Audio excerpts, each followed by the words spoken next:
मॅडमने बोलणं चालू झाल्यानंतर बाकीच्यांनी आपला आवाज म्यूट करावा सगळ्यांनी. फक्त मॅडमचा, दारुरकर मॅडमचा स्पीकर ऑन राहील.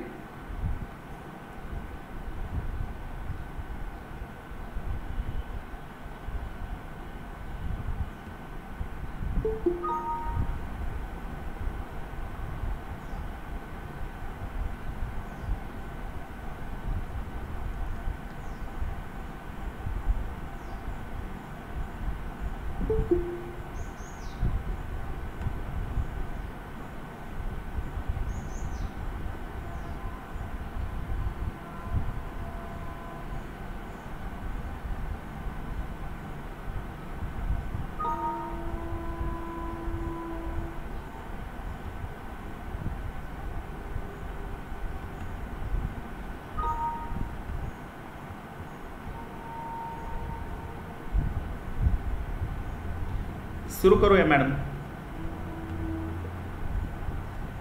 नमस्कार. आजच्या वाचकपीठच्या ऑनलाईन व्यासपीठाच्या 9व्या वृत्तचित्र साहित्य चर्चेत आदरणीय सगळे मान्यवर, सन्माननीय सदस्य आणि आत्ता ऑनलाईन जे सगळेजण जोडले जात आहेत त्या सगळ्यांचे सहर्ष स्वागत.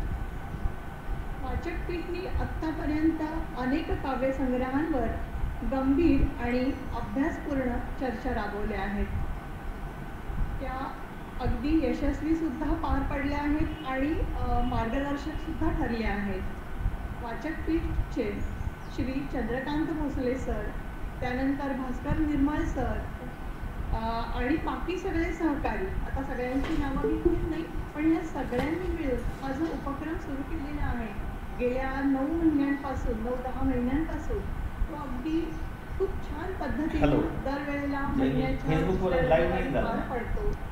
गंभीर चर्चा इथे आलेले वक्ते सुद्धा उत्तम अभ्यास हे आपण सगळ्यांनी आतापर्यंत अनुभवलेलं आहे. यावेळेस आपण या 9व्या पुष्पामध्ये प्राध्यापक डॉक्टर महेश खरात सर यांच्या ओळ तुझ्या माझ्या स्वातंत्र्याची या काव्यसंग्रहावर चर्चा ठेवलेली आहे.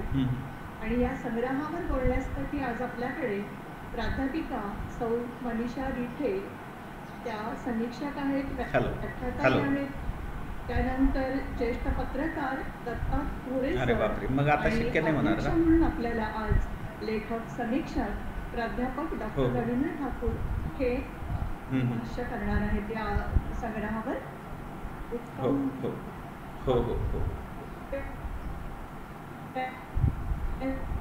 भाष्य होईलच, त्यामुळे मला वाटतं सूत्रसंचालकांनी फारसं बोलू नये. तर कार्यक्रमाला आपण सुरुवात करत आहोत.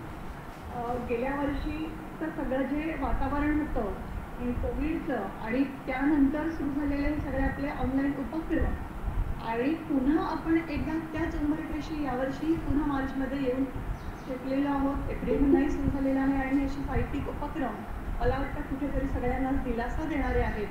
आणि ही तर वाचकपीठची जी साहित्य चर्चा असते ती निश्चितच फक्त कवीसाठीच नाही तर एकूण सगळ्या ऐकणाऱ्यांसाठी सुद्धा वेगवेगळे दृष्टिकोन, वेगवेगळे आयाम, कारण अनेक वक्तेही बोलतात, त्यानंतर चर्चा पण होते, प्रत्येकजण आपली मतंही व्यक्त करतात आणि पुन्हा त्याचा सगळा लेखाजोखा मांडल्या जातो.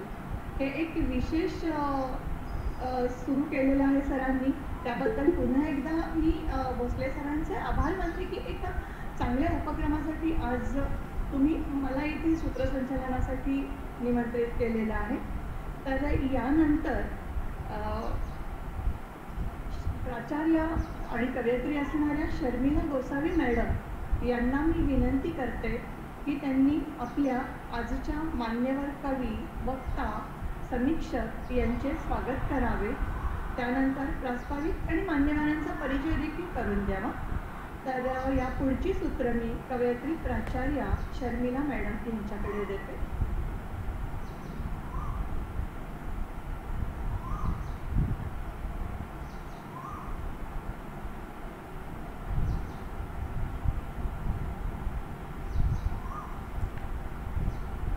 Sharmila Gosavi.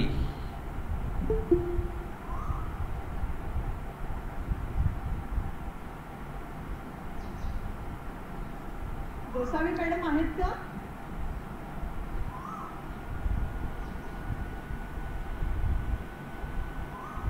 Sir Gosavi madam join झालेले आहेत का?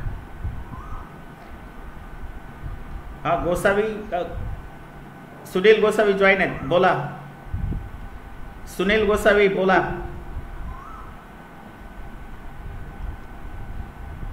सुनील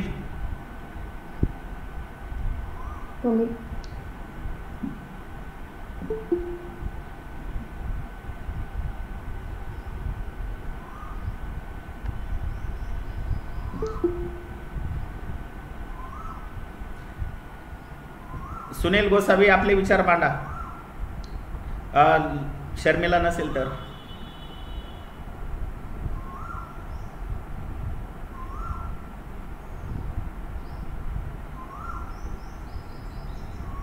सुनील गोसावी.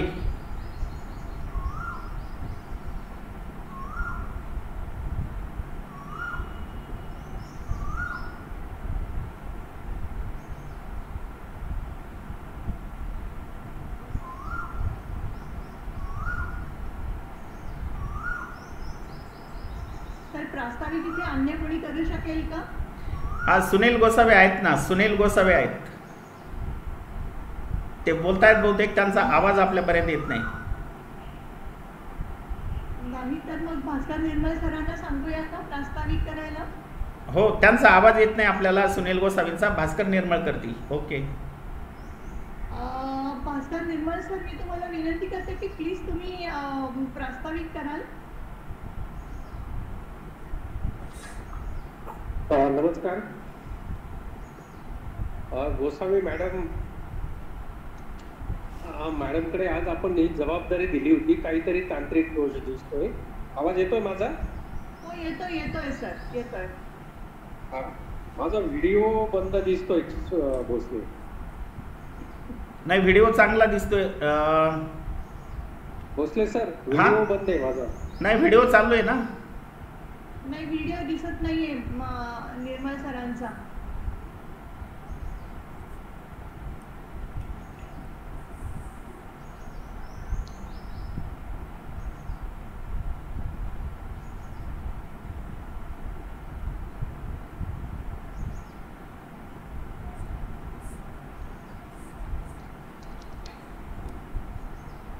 भास्कर काय झालं तुझ्या व्हिडिओला बघ.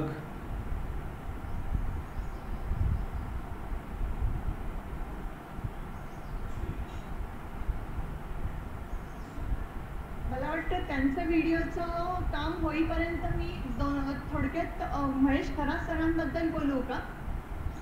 बोला बोला. हो हो बोला बोला बोला. मनोगत करतील आणि मग भास्कर निर्मळ सर बोलतील. हो चालेल चालेल चालेल.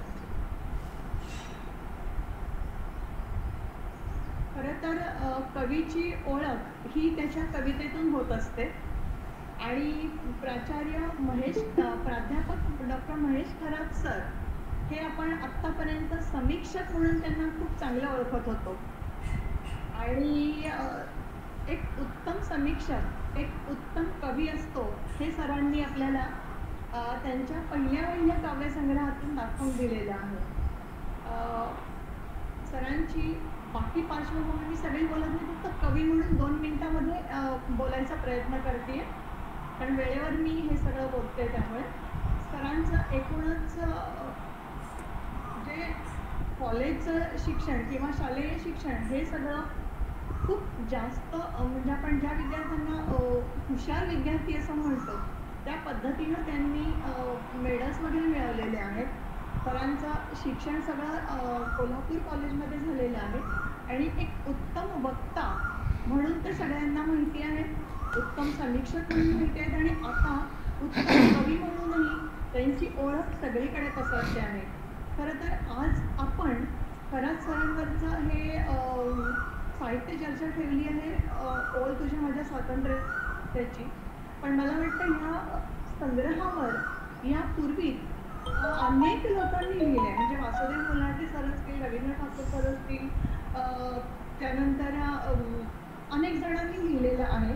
आणि मग ह्या सगळ्यांनी लिहिताना सरांचा फक्त एक पैलू किंवा फक्त कविता नाही तर एकूणच त्यांचं जे काय जीवन आहे किंवा त्यांनी ज्या पद्धतीने आयुष्य जगलेलं असेल त्यांची कविता आणि मग त्यांची कविता कशी उलगडत गेली या सगळ्यावरच भाष्य केलेलं आपल्याला जाणवतं. त्यांच्यावर लिहून आलेले जेव्हा मी सगळे लेख बघते तर मला सरांना जरूर एक सल्ला द्यावासा वाटतो महेश कराड सरांना की आत्तापर्यंत म्हणजे एखाद्या संग्रहावर इतकं कोणीतरी लिहिणं हे प्रथमच मी बघतीये. यापूर्वी मला वाटतं नामदेव कोळेंच्या संग्रहावर पण लिहून आलेलं आहे. त्यानंतर दुसरे तुम्ही आहात, मला वाटतं तुम्ही अजून जास्ती सगळ्यांनी लिहिलेलं आहे आणि हे जे प्रत्येक लेख आहेत हे अतिशय उत्तम आहेत. तर त्या संग्रहाचा एक संग्रह निश्चित मला वाटतं तयार होत.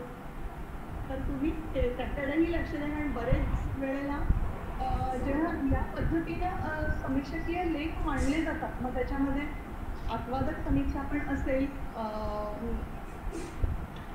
विद्यापीठीय भाषेतली समीक्षा असेल, तर ह्या ज्या सगळ्या समीक्षा तुमच्या संग्रहावर लिहिल्या जात आहेत त्या जर एकत्रितपणे तिथे तुम्ही मांडल्या गेला त्याचं पुस्तक आलं तर मला वाटतं ते मार्गदर्शनपर एक चांगला लेखाजोखा तयार होईल.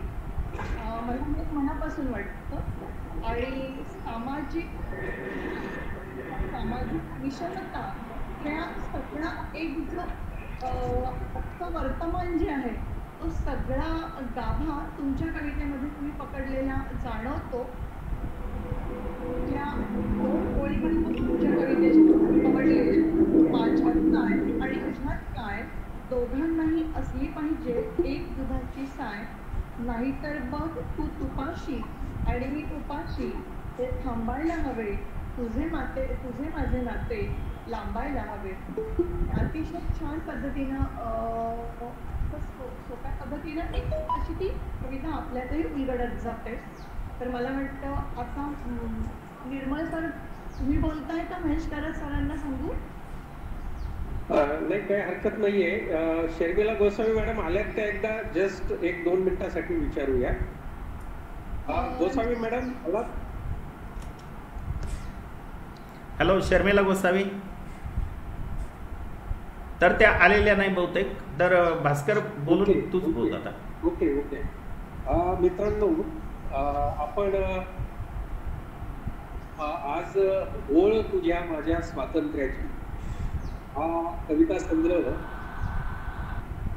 आपल्या वाचकपीठाच्या चर्चेसाठी निवडला होता आणि आज त्यावर आपण चर्चासत्र चालू करतोय. आणि या चर्चासत्रासाठी कुणी बोलावं हा फारसा प्रश्न जाणवला नाही, कारण या चर्चासत्रावर आत्ता धारूरकर मॅडमने सांगितल्याप्रमाणे या चर्चासत्रावर आपल्या या संग्रहावर खूप समीक्षकांनी खूप रसिकांनी अगदी भरभरून लिहिलंय. आता एवढं भरभरून लिहिण्याचं एक महत्त्वाचं कारण म्हणजे तो कविता संग्रह तसा असावा लागतो. आणि आपल्याला या संग्रहासाठी आपण बोलण्यासाठी मनीषा रिठे मॅडमला विनंती केली आणि त्यांनी ती मान्य केली. हिंगणघाट इथे नागपूरजवळ हिंगणघाट इथे रिठे मॅडम प्राध्यापक आहेत, मराठीचे अभ्यासक आहेत आणि मॅडमचे समीक्षेवरचे बरेचसे पोस्ट आणि लेख आपण वाचलेले आहेत. तर त्यांनी आपल्या वाचकपीठासाठी वेळ दिला. त्यानंतर डॉक्टर रवींद्र ठाकूर सर, आपण शिवाजी विद्यापीठात होता, अतिशय ज्येष्ठ असे मराठीतले समीक्षक आहात. मराठी भाषा आणि मराठीची समीक्षा याबद्दल आपण खूप काम केलेलं आहे. माझ्या अंदाजाप्रमाणे किंवा मला वाटतं खरात सरांबरोबर बोलणं झालं होतं. आपण डॉक्टर महेश खरात सरांचे शिक्षकही आहात आणि सध्या आपण औरंगाबादमध्येच आला आहात. आपलं औरंगाबादमध्येही स्वागत आणि आमच्या वाचकपीठामध्येही स्वागत. एक गोष्ट या ठिकाणी नमूद करायची आहे की सरांची तब्येत कालपासून चांगली नाहीये. तरी sir Keshav Tupe sir join झालेले आहेत आपल्यामध्ये, त्यांचं स्वागत करूया आपण. तर ठाकूर सरांची तब्येत बरी नसताना त्यांनी उपस्थिती लावणं यामध्ये मला वाटतं त्यांच्या मराठी भाषा, मराठी समीक्षा, मराठी कविता याविषयीचं प्रेम सगळं काही आलं. सगळ्यात महत्वाची गोष्ट की कमी कालावधीत ज्येष्ठ पत्रकार दत्ता थोरे सर यांना आपण विनंती केली की ओळ तुझी माझी माझ्या स्वातंत्र्याची या कविता संग्रहावर आपण थोडंसं बोललं आणि काही भाष्य केलं तर आमचे वाचकपीठाचे सदस्य त्याची आतुरतेने वाट पाहत आहे. तर त्यांनी ती अगदी कमी कालावधीत स्वीकारली आणि ते या ठिकाणी आपल्यामध्ये उपस्थित आहेत. त्यांचे 2 मार्गदर्शक शब्द आपल्याला सांगण्यासाठी. ऍक्च्युली विस्तृत परिचय देण्याची गरज आहे सगळ्यांची, पण तांत्रिक अडचणीमुळं ज्यांच्यावर ही कामगिरी सोपवली त्या शर्मिला गोसावी मॅडम मला वाटतं कनेक्ट होऊ शकत नाहीये. तरीही आपलं वाचकपीठामध्ये मी स्वागत करतो. डॉक्टर महेश खरात आपल्या वाचकपीठामध्ये अगोदर भाष्य करून गेलेले आहेत संगीता अरबुडेंच्या कविता संग्रहावर. सरांचा व्यासंग खूप मोठा आहे. एक समीक्षक म्हणून डॉक्टर महेश खरात मराठी साहित्यात प्रसिद्ध आहेत आणि औरंगाबादमध्ये मी त्यांना जवळून पाहतोय. तर सरांचा हा पहिलाच कविता संग्रह आहे आणि या कविता संग्रहाविषयी आपण थोड्या वेळाने चर्चेला हा संग्रह घेऊया. एक आनंदाची गोष्ट की केशव तुपे सर या ठिकाणी उपस्थित आहेत. मला वाटतं शिवानंद भाडुसे सर म्हणजे मराठीचे एक चांगले अभ्यासक आपल्या वाचकपीठाच्या चर्चेत आज आलेत. जवळपास मला वाटतं रेकॉर्ड ब्रेक यावेळेस उपस्थिती आहे. एक 35-36 लोक आज आपला कार्यक्रम बघतायत आणि हा कार्यक्रमाची चर्चा जी आपण गुगल मीटवर करतोय तर अगदी सायमल्टेनियसली हा कार्यक्रम फेसबुकवर लाईव्ह होत आहे. त्याच्यामुळं जे यापासून वंचित राहतील किंवा आपणही नंतर हा कार्यक्रम फेसबुकवर बघू शकता.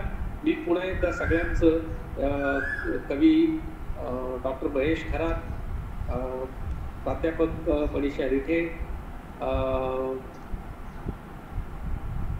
ज्येष्ठ पत्रकार दत्ता थोरे सर आणि प्राध्यापक डॉक्टर रवींद्र ठाकूर सर जे आजच्या कार्यक्रमाचे अध्यक्ष आहेत, आपल्या सर्वांचं स्वागत करतो आणि कवयित्री प्रिया धारूरकरांना पुढची सूचना. यानंतर महेश खरात सरांना विनंती करते की त्यांनी त्यांच्या 2 कविता आणि त्यांचं मनोगत सादर करावं. त्याआधी अजून एक वाक्य खरात सरांबद्दल बोलते. सर मुक्तसृजन या साहित्य पत्रिकेचे संपादक सुद्धा आहेत आणि अतिशय चांगल्या पद्धतीनं मुक्तसृजनचं सुद्धा काम चालू आहे. तर सरांनी आता मनोगत त्यांचं व्यक्त करावं. महेश खरात सर. नमस्कार. वाचकपीठाचे सर्व सन्माननीय सदस्य चंद्रकांत भोसले, भास्कर निर्मल पाटील, आजच्या परिसंवादाचे अध्यक्ष आदरणीय ठाकूर सर, या परिसंवादामध्ये सहभागी होणारे व ज्यांचं भाष्य आहे त्या मनीषा दत्ता थोरे, आत्ता सूत्रसंचलनामध्ये ज्यांनी या सूत्रसंचलन सादर करत आहात त्या कवयित्री प्रिया धारूरकर, विशेष म्हणजे कार्यक्रमासाठी आमचे सन्मित्र केशव तुपे, शिवानंद भानुसे, मान्यवर मंडळी या ठिकाणी उपस्थित आहे. एका गोष्टीचा आनंद व्यक्त केला पाहिजे. आज महात्मा ज्योतिराव फुले यांची जयंती आहे आणि या जयंतीसाठी जयंतीच्या दिवशी वाचकपीठानं हा कार्यक्रम आयोजित केला. ओढ तुझ्या माझ्या स्वातंत्र्याची या विषयावर चर्चा होत आहे चुकता नाही. अजून एका गोष्टीचा उल्लेख केला पाहिजे म्हणजे आणि महात्मा ही कादंबरी लिहिली. आदरणीय रवींद्र ठाकूर सर यांचा वर्गातील मी विद्यार्थी आहे आणि एका महात्माकारा म्हणजे आज महात्मा ज्योतिराव फुलेंची जयंती आहे आणि महात्माकार म्हणून प्रसिद्धी मिळाली साहित्य वर्तुळामध्ये असे आदरणीय रवींद्र ठाकूर अध्यक्ष आहेत. यासाठी आनंदाची दुसरी गोष्ट असेल असं मला वाटत नाही. तिसरा एक मुद्दा या ठिकाणी सांगितला पाहिजे की दत्ता थोरे हा माझा अत्यंत जिवलग मित्र आहे. की वक्तृत्व स्पर्धेमध्ये दत्तानं ढिगाणं पारितोषिकं जिंकलेले आहेत. असा एक वक्ता, पत्रकार, समाजचिंतक आपल्या समोर आहे.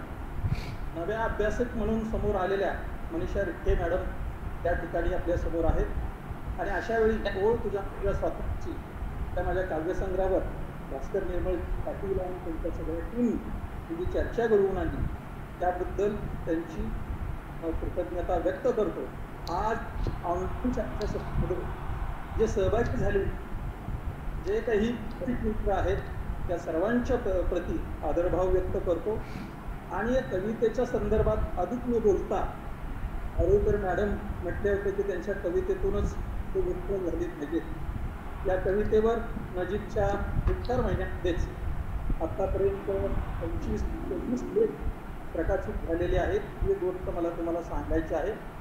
दुसरी एक आनंदाची गोष्ट अशी आहे की पहिला काव्यसंग्रह, पहिली आवृत्ती आता संपत आलेली आहे आणि त्याची दुसरी आवृत्ती करण्याचं काम चालू झालेलं आहे. म्हणजेच कविता संग्रहाला एवढं मोठं यश मिळणं ही माझ्या दृष्टीनं आनंदाची गोष्ट आहे. तो आनंदही या ठिकाणी व्यक्त करतो आणि कवितेबद्दल मी स्वतः न बोलता मला ऐकून घेण्याचा अधिक रस आहे. त्यामुळे 2 कविता तुमच्यासमोर ठेवतो, त्यानंतर माझं मनोगत संपवतो. एक कविता हे तुला जमते तरी कसे नावाची. हे तुला जमते तरी कसे. तुझे डाव इतके बिनचूक, तुझे डाव इतके बिनचूक अट ही सापडू नये इकडे तिकडे सरकण्याची. तुझे डाव इतके बिनचूक अट ही सापडू नये इकडे तिकडे सरकण्याची. इकडे सरकलो तर बसतो मार आणि तिकडे सरकलो तर मी बेजार. किती वेळा देतोस तोंड दाबून बुक्क्याचा मार. किती वेळा देतोस तोंड दाबून बुक्क्याचा मार. विनाकारणच बसतो गोळीत सापडलेल्या पोरीला मार. अनेकदा तुझे वार यार व्हावेत म्हणून, अनेकदा तुझे वार यार व्हावेत म्हणून मी पांघरून घेतो तुझ्या नावाच्या मखमली झुली. प्रत्येक डावात तू देतोस मलाच बळी. तरीही तुझ्या हाके बरोबर, तरीही तुझ्या हाके बरोबर आधी मधी कधी मी होतो तुझ्या पालखीचा भोई. तुझा कळ लावणारा स्वभाव कळेपर्यंत, तुझ्या कळसूत्री बाहुल्यांच्या तालावर थिरकतात माझे पाय. तरी तू ओरबळतोस माझ्या वाटेत सारीच काय. हे कळ लाव्या नारदा, हे तुला जमते तरी कसे. अशा आशयाची ही एक कविता तुमच्या समोर ठेवतो आणि यातली जी शीर्षकी कविता आहे या कवितेवर खूप चर्चा होते आहे म्हणून पहिली एक कविता तुमच्या समोर ठेवतो. ओळ तुझ्या ही कविता आहे. तू काही वाचत नाही, तू काही वाचत नाही, तू काही लिहित नाही, अभ्यास तर करतच नाही, मैत्रीण म्हणून हल्ली तू काही शोभत नाही. मी वाचतो वाक्यापासून महावाक्यापर्यंत सारं काही. मी वाचतो वाक्यापासून महावाक्यापर्यंत सारं काही. मी वाचतो ग्रंथापासून धर्मग्रंथापर्यंत सारं काही. मी वाचतो विज्ञानापासून ज्ञानापर्यंत सारं काही. म्हणून तर मला वाचता येतो माणूस आतून बाहेरून सर्व संदर्भाशी. संस्कृतीच्या खोल तळाशी साचलेलं संची शोधता येतं. अनुभवाच्या शिदोरीची गाठ नीटपणे बांधता येते. तरी पण जाणवते एक निर्वासित पोकळी ज्यात मी शोधत असतो तुझं अस्तित्व, तुझं शरीर आणि तुझं स्वातंत्र्य. पण काल तू दिसली अगतिकतेच्या खाईत पेटताना आणि चौकडी बाहेरचं जिणं उंबरे आतून पाहताना. मग मी मारल्या 4-2 उभ्या आडव्या रेगा ज्याने पाडल्या तुझ्या गुदमरणाऱ्या श्वासाला भेगा. तरी पण चूल मूल आणि नवरा याच्या भोवतीचं आठीव रेखीव रिंगण, घरासमोर रांगोळी काढून ठेवलेलं अंगण आपलं मानून आदिमतेच्या परिघावरच फिरत बसली बहुरा बनून. सर्व ऋतू सर्व प्रहरात रात्रंदिवस न कंटाळता न थांबता तेव्हापासून तुझ्या माझ्या मैत्रीचं नातं तुटत गेलं. तेव्हापासून तुझ्या माझ्या मैत्रीचं नातं तुटत गेलं, जीर्ण झालेल्या फाटत गेलं. पण खरं सांगतो प्रिये, अजूनही बसत नाही विश्वास. आताही वाटतं की तू लिहिली असेल एखादी ओळ तू माझ्या. धन्यवाद. थँक्यू. आवाज येतो सगळीकडे? आवाज येतो? सर, सुरेख सादरीकरण आणि मोजकं मनोगत. धन्यवाद. महात्मा ज्योतिबा फुले यांच्या स्मृतीस आणि यांच्या कार्याचं आपण स्मरण करून वाचक पीठातर्फे त्यांना अभिवादन करून पुढे जाऊया.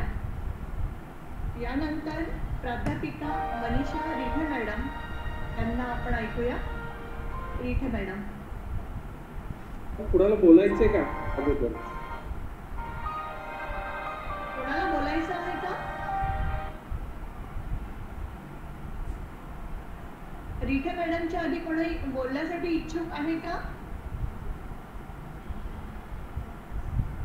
निर्मल सर वाटतं मी. हा, ठीक आहे, ठीक आहे. भास्कर निर्मल सर थोड्यात त्यांचं मनोगत ठेवतात संग्रहासंबंधी. नमस्कार. नमस्कार. आवाज येतो मॅडम? हो, येतो.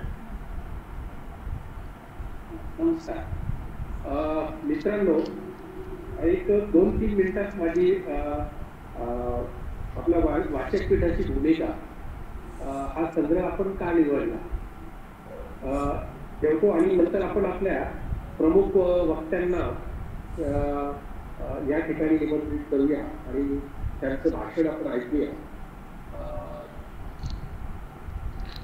आत्ताच महेश सरांनी सांगितलं त्याप्रमाणे आज आपण सर्वजण आदरणीय परम आदरणीय महात्मा ज्योतिबा फुले यांचं स्मरण करत आहोत आणि योगायोगाने महेश त्यांच्या बोल तुझ्या माझ्या स्वातंत्र्याची या कविता संग्रहावर आज आपण चर्चा करत आहोत.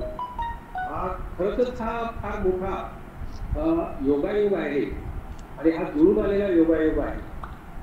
महात्मा फुल्यांनी जी आश्वासक व सत्याच्या आधारावर समतेची बीज या महाराष्ट्राच्या कसदार मातीत पेरली, त्याची अनेक रोपं काळाच्या प्रत्येक ऋतूमध्ये बहरत गेलेली आपल्याला दिसत आहेत. किंबहुना छत्रपती शाहू महाराज, डॉक्टर बाबासाहेब आंबेडकर यासारखी विशाल वटवृक्ष आपण पाहिले, त्यांच्या सुखदायी सावलीचा आपण अनुभव घेतो आहोत. प्राध्यापक डॉक्टर महेश खरात यांचा ओळ तुझ्या माझ्या स्वातंत्र्याची हा काव्यसंग्रह देखील या काळातील सध्याच्या काळातील समतेचं छानचं रोपटं असून त्याच्या आशयात परिवर्तनाची फळं अपेक्षित असणारा असा हा कविता संग्रह आहे. या कविता संग्रहाला डॉक्टर बाबासाहेब आंबेडकर मराठवाडा विद्यापीठाचे माजी कुलगुरू डॉक्टर नागनाथ कोथापल्ली सर यांची प्रदीर्घ अशी प्रस्तावना असून ज्येष्ठ सामाजिक कार्यकर्ते भालचंद्र कांगो सरांची पाठराखण आहे. या दोघांच्या नावावरून आणि त्यांच्या समर्थनावरून या काव्यसंग्रहातील विचारांचे सूचन होते असं मला वाटतं. समता स्वातंत्र्यासाठी व्यवस्थेतील परिवर्तन, समता स्वातंत्र्यासाठी व्यवस्थेतील परिवर्तन हा महत्वाचा केंद्रबिंदू असलेला हा कविता संग्रह माणुसकीची आगळी मांडणी करणारा आहे. व्यवस्थेतील प्रत्येक अन्यायाला, अज्ञानाला, अनितीला आक्षेप घेणारा, उघड पाडणारा हा कविता संग्रह आहे. माणूसपणा मांडणारी भूमिका मांडणारा हा कवी आहे. आणि म्हणूनच वाचक ठिकाणी हा संग्रह त्यांच्यासाठी विचारात घेतलेला आहे. डॉक्टर महेश खरातांचा बहुधा हा पहिलाच कविता संग्रह आहे व त्यामुळे यात काव्यमूल्यांच्या बाबतीत काही कमजोर कड्या जरूर दिसत असल्या तरी देखील आशयाच्या दृष्टीने अतिशय समृद्ध असा हा संग्रह आहे. आशा, सूचकता, लय या बाबतीत एक समीक्षक आणि कवी म्हणून डॉक्टर खरातांकडून निश्चितच जास्तीच्या अपेक्षा वाचक व रसिक करीत असणार यात चुकीचं काही नाही. परंतु डॉक्टर खरातांनी ही कसर त्यांच्या वैचारिक रियाजातून आलेल्या वैश्विक भान असणाऱ्या माणूसपण जपणाऱ्या आशयातून भरून काढलेली आहे. वंचित शोषितांची बाजू मांडतानाच सत्यस्थितीतील प्रचलित अन्यायकारक रिवाजांना पोल ठरवणारी कविता या संग्रहातून समोर आलेली आहे. पुराणातल्या अनेक अनाठायी गोष्टीतून समाज मनावर होणारे गैरसमज स्पष्ट करणारी ही कविता आहे. वाचकांची सतसत विवेक बुद्धी जागृत करणारी कविता या संग्रहात आहे. अगदी थोड्या काही कविता सोडल्या तर एकूणच ही कविता, या संग्रहातील कविता माणूसपणाच्या, समतेचा, स्वातंत्र्याचा जागर करणारी आहे. आणि हेच जागरण आपल्या आजच्या म्हणून आपण डॉक्टर महेश खरात यांच्या ओढ पूजा माझ्या स्वातंत्र्याची या काव्यसंग्रहावर आज चर्चा करत आहोत. आपलं सर्वांचं स्वागत आणि प्रमुख पाहुण्यांचं विशेष स्वागत वाचकपीठातर्फे सर्वांना धन्यवाद. प्रिया गाडूकर. धन्यवाद निर्मल सर, अगदी योग्य आणि नेमकी भूमिका तुम्ही मांडली. यानंतर प्राध्यापिका मनीषा रिठे मॅडम यांना विनंती करते की त्यांनी या संग्रहावरचा आपलं भाष्य ठेवावं. दारुकर मॅडम, एक दोन जणांचे माईक चालू आहेत ते बंद करायला सांगा. कृपया ज्यांचे माईक चालू आहेत ते बंद जर केले तर आपल्याला नीट ऐकू येईल सगळं. मॅडमचं भाष्य महत्वाचं आहे आणि ते मला वाटतं ऐकणं गरजेचं आहे. कुठल्याही मदत मॅडम बोला.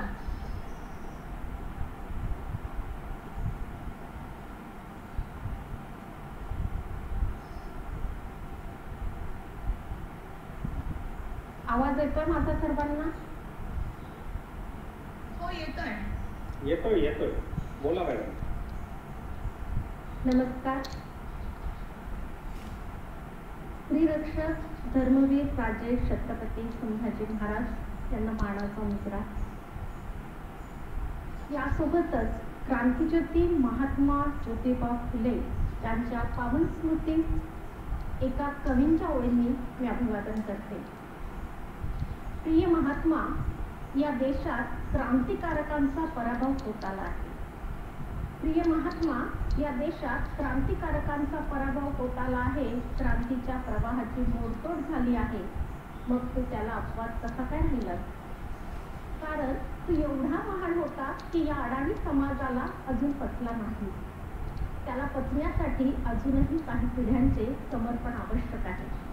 ज्योतिबा माझे ऐकशील एवढे? ज्योतिबा माझे ऐकशील एवढे? आज तुझा सर्वंकष जय जयकार होतो आहे आणि या जय जयकाराचा ध्वनी विक्रांत रूप धारण करून आवाज देत आहे या पीडित दलित बहुजन समाजाची पुन्हा एकदा अस्मिता उंचावण्यासाठी, पुन्हा एकदा अस्मिता उंचावण्यासाठी.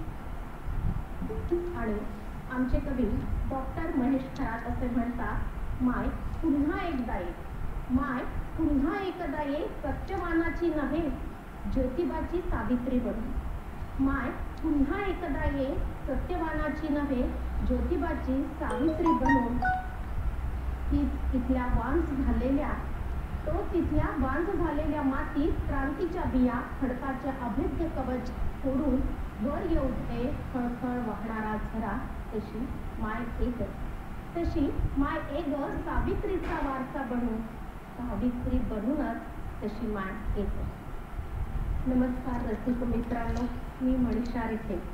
महाराष्ट्रातील वाचकपीठ अंतर्गत या 9व्या दूरचित्र साहित्य चर्चेसाठी मला आपण आमंत्रित केले. त्यासाठी वाचकपीठचे श्री भास्कर निर्मळ साहेब, त्यासोबतच श्री चंद्रकांत भोसले तथा संपूर्ण पदाधिकारी या सर्वांची मी कृतज्ञता व्यक्त करते.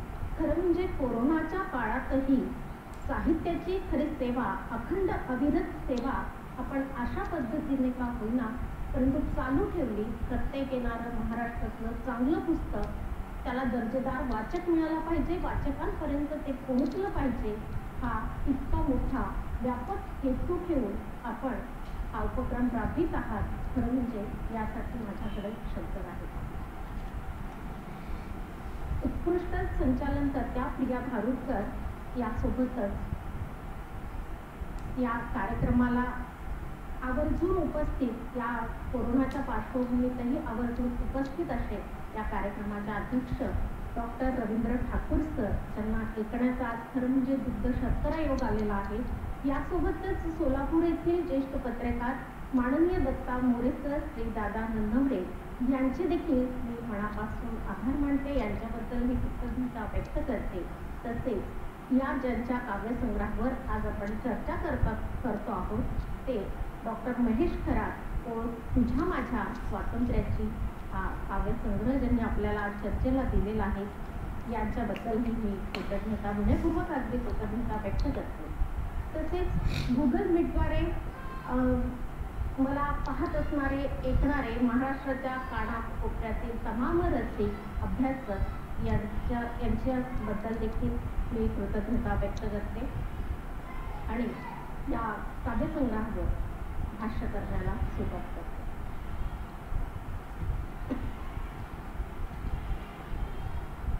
मित्रांनो, स्वातंत्र्यापूर्वी स्त्रियांची जगण्यातली धग ओळखून स्त्री पुरुष समानतेची मुहूर्तमेढ रोवणारा महात्मा ज्योतिराव यांचा शैक्षणिक विचार संपूर्ण देशाला प्रकाशाची वाट दाखवणारा होता.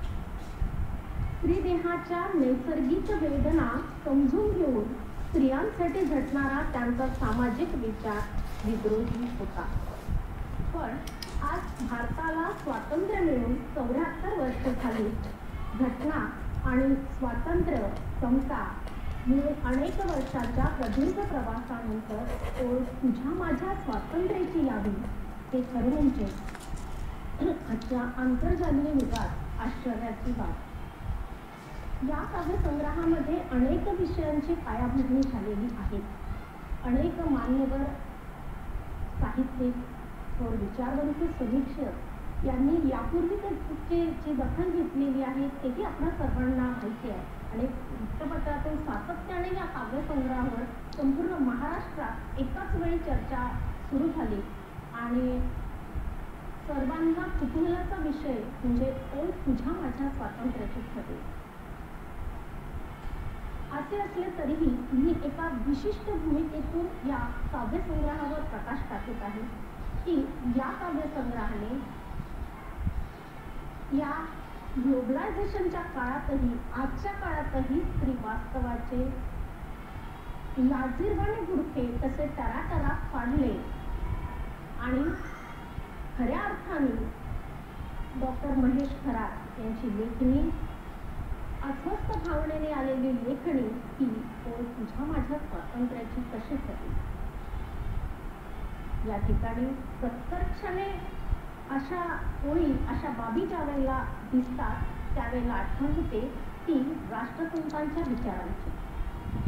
स्त्री पुरुष ही दोन्हीची चाके, स्त्री पुरुष ही दोन चाके जरी परस्पर सहाय्यके, स्त्री पुरुष ही दोन चाके जरी परस्पर सहाय्यके, तरीच संसार चाले कौतुके, ग्राम होई आले. स्त्री पुरुष ही दोन चाके जरी परस्पर सहाय्यके, तरीच संसार चाले कौतुके, ग्राम होई आदर्श. स्त्री ही समाजाचा मूलभूत घटक आहे. समाजात, साहित्यात अनेक विषयांमध्ये स्त्रीभोवती सर्व विश्व गोवलेलं आहे. थोडक्यात अनंत विश्वाची माता ही स्त्री आहे. हे जरी आपण ऐकत असलो तरीही हिची उपेक्षा ही समाजाची देशाची अधोगती आहे हे आपल्याला कधीही लक्षात घेतला. आवाज येतोय माझा सर्वांना? हॅलो, अगदी व्यवस्थित येतोय. बोला बोला. तर स्त्री ही समाजाची देशाची ज्यावेळेला उपेक्षा करते त्यावेळेला कुठल्याही देशाची प्रगती, इतिहास अगदी साक्ष आहे की कुठल्याही देशाची प्रगती होऊ शकत नाही तर ती देशाची अधोगतीच ठरते. तिचे स्थान चूल आणि मूल या चौकटीत ठेवणाऱ्या खुज्या विचारांची त्या काळी महात्मा फुलेंच्या काळी देखील टीका केल्या गेली. म्हणजे महात्मा फुलेंनी त्यावर तर आसूड उगारला, पण आजच्या काळात स्त्री प्रत्यक्षदर्शी पुरुषांच्या ताकदभर समोर आहे. निश्चितच समोर आहे, कारण क्रांतीज्योती ज्योतिबा फुलेंनी जे शिक्षणाची जी बीज पेरली आहे ती शिक्षण घेऊन आज स्त्री मात्र पुरुषांच्या प्रत्येक क्षेत्रात खांद्याला खांदा लावून ताकदभर समोर आहे. असे वाटत असले तरीही अप्रत्यक्ष जाणीवांच्या बाळंतळा या काही वेगळ्या आहेत. हे स्त्रीवास्तवाची विस्तवाचे जळजळीत निखारे डॉक्टर महेश खरात जेव्हा तो तुझ्या माझ्या स्वातंत्र्याची मांडतात त्यावेळेस त्याचा दाह संवेदनशील मनाला चटकवल्याशिवाय राहणार नाही. हा काव्यसंग्रह त्यांचा समाजाला अनुभवण्याचा प्रयत्न आहे. परत एकदा ऐका हे वाक्य माझं की हा काव्यसंग्रह त्यांचा समाजाला अनुभवण्याचा प्रयत्न आहे की अखिल स्त्री जातीच्या मनाचे तटस्थतेनं आणि तादात्म्यतेनं केलेलं अवलोकन आहे हे समजण्याआधीच मनात प्रश्नांची रेलचेल सुरू झाली. आजही स्त्री अक्षम्य नाही का? असे प्रश्न बुद्धिनिष्ठतेवर आधारलेल्या माझ्या व्यासंगी अभ्यासाच्या चिंधड्या करायला लागल्या. अस्वस्थ मनातील उद्रेक खरातांच्या भावाभिव्यक्तीची थोडी मापायला लागले. जिने नियती आणि प्राप्त परिस्थितीचा भूतवटा स्वतः मोजून मांडला की काय असा प्रश्न असतो. पुतळी मारून आलेल्या वेदनांचा रखून आयुष्यभर कशिदा म्हणून स्वीकारलेल्या स्त्रीत्वाच्या अनेक घुसमटलेल्या क्षणांचा हा काव्यसंग्रह सर्जनतेचा खरं म्हणजे चढता आलेख आहे, ज्याने स्त्रीवादी लेखणीला ही ओळ आणि बोध यातील फरक ठासून सांगितला. ओळ तुझ्या माझ्या स्वातंत्र्याची ही नवीन धारदार स्त्री संवेदना सूत्ररूपाने आणि सर्वार्थाने खऱ्या स्त्रीत्वाचे आवाहन डॉक्टर खरात यांनी तपशीलवार केले असा आवर्जून उल्लेख इथे करावाच लागतो. या काव्यसंग्रहाच्या पृष्ठ क्रमांक 23 वर आढळलेली पहिली कविता ही ओळ तुझ्या माझ्या स्वातंत्र्याची. संस्कृतीच्या खोलतळाशी साचलेलं संगीत शोधता येते. संस्कृतीच्या खोलतळाशी साचलेलं संगीत शोधता येते. अनुभवाच्या शिवेची गाठ मूळपणे बांधता येते. तरी पण जाणवते एक निर्वासित पोकळी ज्यात मी शोधत असतो अगं तुझं अस्तित्व, तुझा चेहरा, तुझं शरीर, तुझं स्वातंत्र्य. पण काल तू दिसली अगतिकतेच्या खाईत पेटताना आणि चौकटी बाहेरचं जीवन कुंभ्यातून पाहताना. या चौकट जाणीवांच्या कोंडीतून आजही बाहेर पडू न शकणारी तुमच्या आमच्या घरातील स्त्री असो की केवळ स्त्री जातीचा जन्म म्हणून तिच्या भोवती आवरलेल्या बंधनांचा पाश असो, ती शिकली, तिने मॉडर्न वेशभूषा धारण केली म्हणजे तिला स्वातंत्र्य मिळाले का? मित्रांनो, पत्नीच्या संमतीशिवाय झालेला संबंध हा कायदा बलात्कार मानत असेल. पत्नीच्या संमतीशिवाय झालेला संबंध हा कायदा बलात्कार मानत असेल तर किती पुरुषांवर रोज खटले चालले पाहिजे? आज 64 कायदे तिच्या बाजूने असूनही तिच्यावर कोणते अत्याचार कमी झाले? वर तोंड करून आपणच म्हणतो टाळी एका हाताने वाजवतो.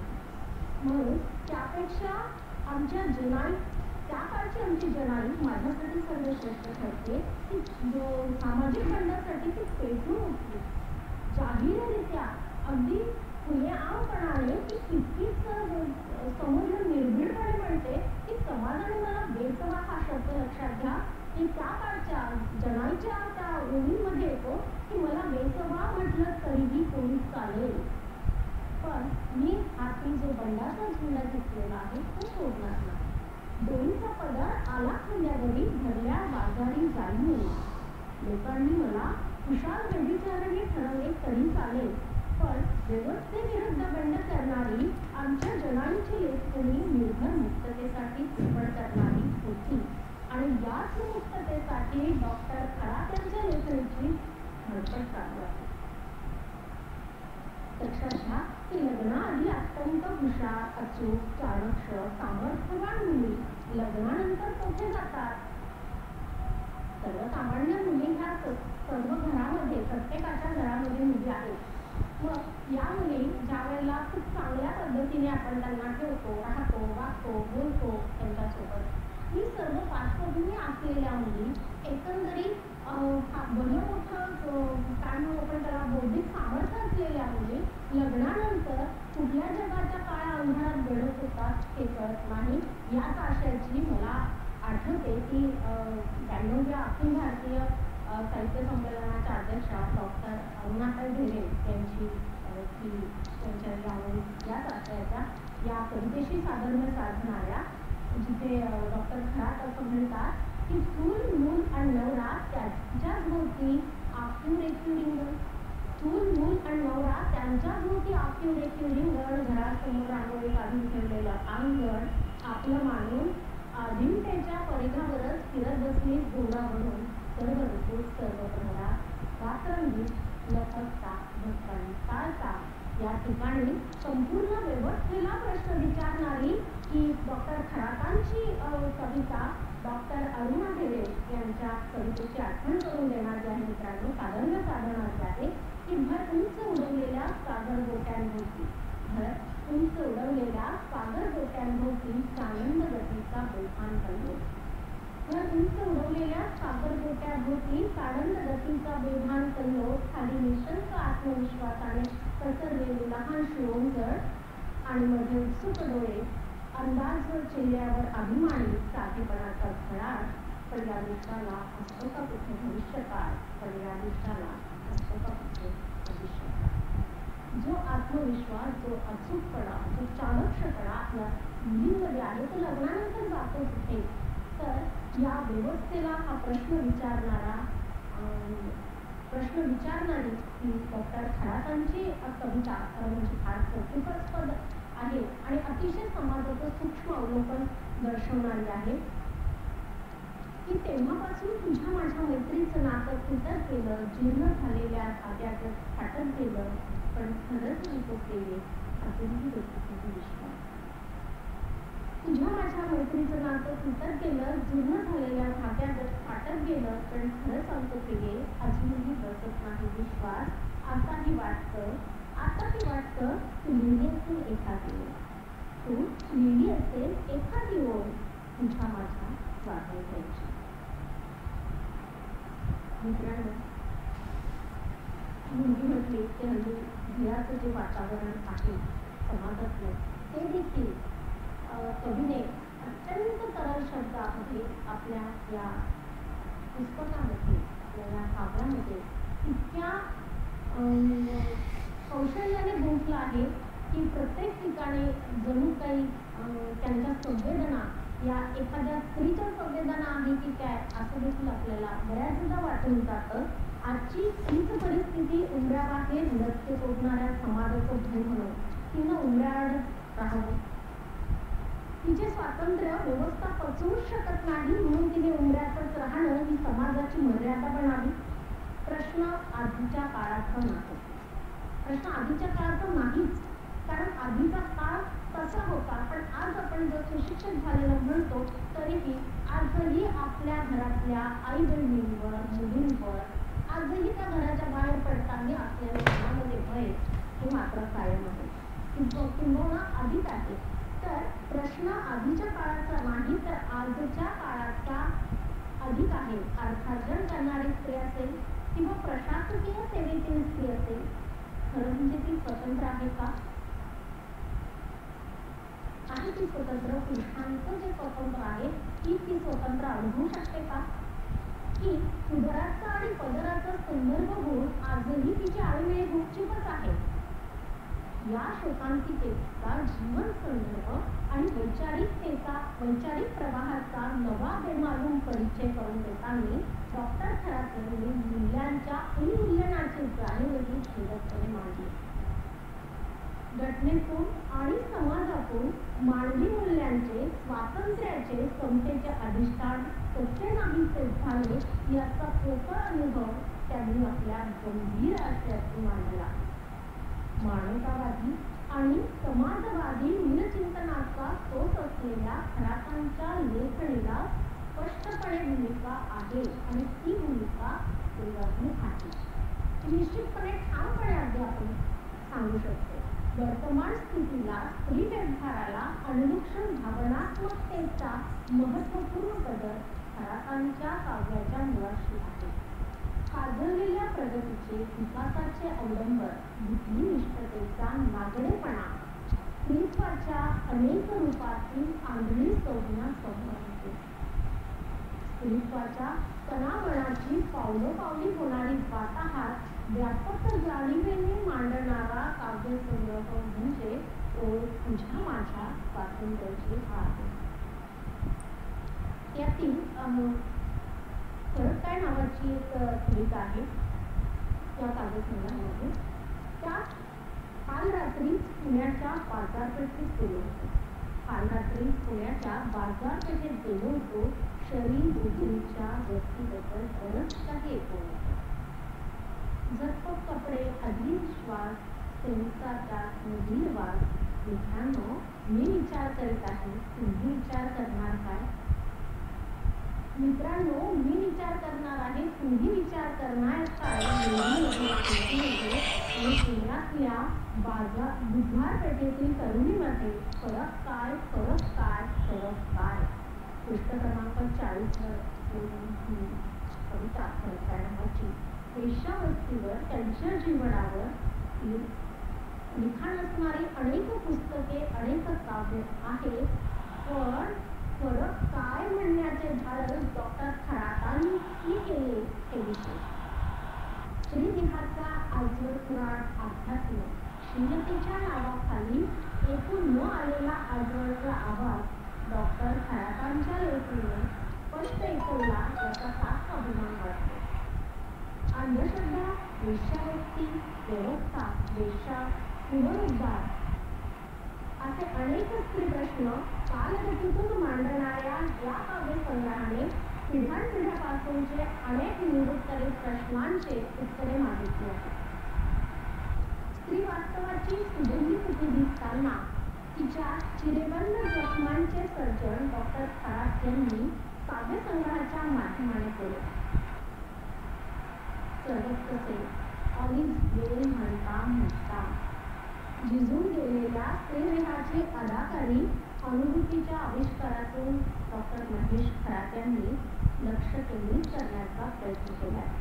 समाज व्यवस्थेच्या आव्हानांना अभिप्रेत असलेली पोकळ स्वातंत्र्य टिकवता तिच्या कुचकरल्या गेलेल्या अवयवांच्या दाबण्या आपण कसा विझवणार असा खरा सवाल अगदी तळमळीने डॉक्टर महेश खरात यांनी आपल्या काव्याच्या केंद्रस्थानी ठेवलेला आहे.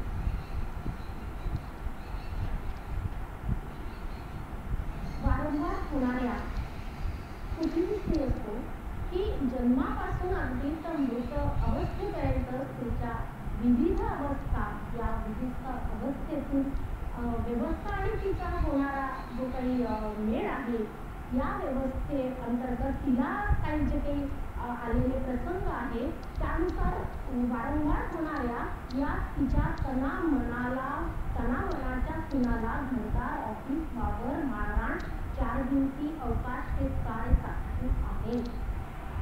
तेव्हा तिच्या न्यायासाठी कोणता खटला चालतो असे अनेक प्रश्न जन्मरात्री मानच्या बाजूने, तर कधी व्यवस्थेचं संतुलन साधणाऱ्या वेश्येच्या बाजूने, तर कधी मैत्रिणीच्या बाजूनेही डॉक्टर खरात यांनी आपल्या अभिव्यक्तीचे प्रश्न निरुत्तर केले की भाषांतर नाही. माझ्या सुरकुतलेल्या चेहऱ्यात वाताड झालेल्या कातडीखाली सतत वाहत राहतं युद्धाच्या करुणेसारखं अनाम दुःख. तिच्या वेदनेची कोणतीच तर पोहोचत नाही आर पार आत्म्यापर्यंत. पुस्तक क्रमांक 92 ही ओळ आहे. रंग, स्पर्श, रूप, गंध या सर्व संवेदना, प्रतिमा कवीच्या शब्दांच्या खाली खाली आपल्याला आकाराला आलेल्या दिसतात. यासोबतच या काव्यसंग्रहात तुझ्या अभंगानं इंद्रायणीला वेडं केलं. तुकारामांसारख्या अभिन्न सदृश्य कवितेतून समाजचित्रण, दर्शन, प्रबोधन करून मराठी समाज मनाला अप्रत्यक्ष हात घालण्याचा डॉक्टर खरातांचा प्रयत्न कौतुकास्पद आहे. यातील कुसुमाग्रजांच्या काव्याच्या नमुन्याचा विचार करता प्रा. जाधवांनी मांडलेल्या विधानाचाही विचार करावा लागतो. तुकारामांची कविता व्यक्तिमत्वाच्या संघर्षातून निर्माण झाली आणि कुसुमाग्रजांची कविता तुकारामांच्या व्यक्तिमत्वाच्या संघर्षातूनच सामाजिक संघर्षापर्यंत पोहोचली. कुसुमाग्रजांचा प्रवास बघता या पुढे जाऊन मी असं म्हणेन की खरातांच्या तुकारामांच्या अभंग सदृष्ट काव्याचा विचार येथे करता खरातांचे काव्य अंतर्मनाच्या संघर्षातून निर्माण होऊन वाचकांच्या अंतर्मनात संघर्ष निर्माण करायला भाग पाडते होते. एकंदरीत स्वातंत्र्य, समता, न्याय, जिज्ञासा, उपयुक्तता, बुद्धप्रामाण्यवाद आणि मानवता या मूल्यांचा फेरविचार करायला लावणारा हा काव्यसंग्रह आहे. यामध्ये सामाजिक अधपतनाच्या बहुस्पर्शी जाणीवांचे स्तर बघायला मिळतात. खरातांच्या अगदी शहाळ्याच्या पाण्यासारखं किंवा देवळच होते आलेला अशा काव्यामध्ये परस्पर विरोधी अनुभूती आपल्याला आढळून येते. पृष्ठ क्रमांक 39 वर देवळच होते लागलेला ही कविता जर आपण वाचली असेल तर या कवितेने जे काही प्रश्न मांडलेले आहेत समाजासमोर ते इतके भयावह आणि इतके सूक्ष्म आहे की ही कविता मी वाचल्याच्या नंतर प्रत्येक स्त्री आपल्या अंतर्मनाच्या कोपऱ्यात आपले आलेले अनुभव बघायला शोधायला लागते. की कोणत्याच आरशासमोर उभे राहून पुसता येत नाही शरीराला चाटून केलेली एक एक नजर. कोणत्याही आरशासमोर उभी राहून पुसता येत नाही शरीराला चाटून केलेली एक एक नजर. तुळशीसारखं पाक राहण्याच्या संस्कारावरच येऊन बसतात तारुण्याला टोचा देणारी आत्म्याचे दिखाडे. झिरपतात स्टेटस्कोप मधून वाचनांचे थेंब अंगाखांद्यावर आणि स्तनांवरही. पुण्या पडवीनं प्रदक्षिणा घालताना शिरून जातात डोंकावळे वस्त्राच्या अंगाला.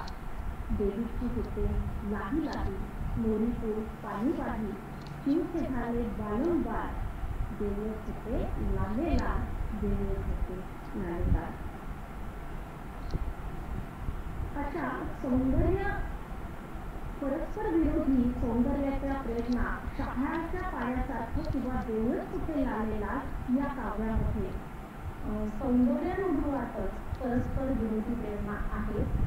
तर मला या ठिकाणी अरिस्टॉटलच्या एका विधानांची आठवण होते की सौंदर्यानुभवात परस्पर विरोधी प्रेरणाचा समतोल असतो आणि ज्या अनुभवात हा समतोल असतो तो अनुभव सुंदर म्हटला पाहिजे.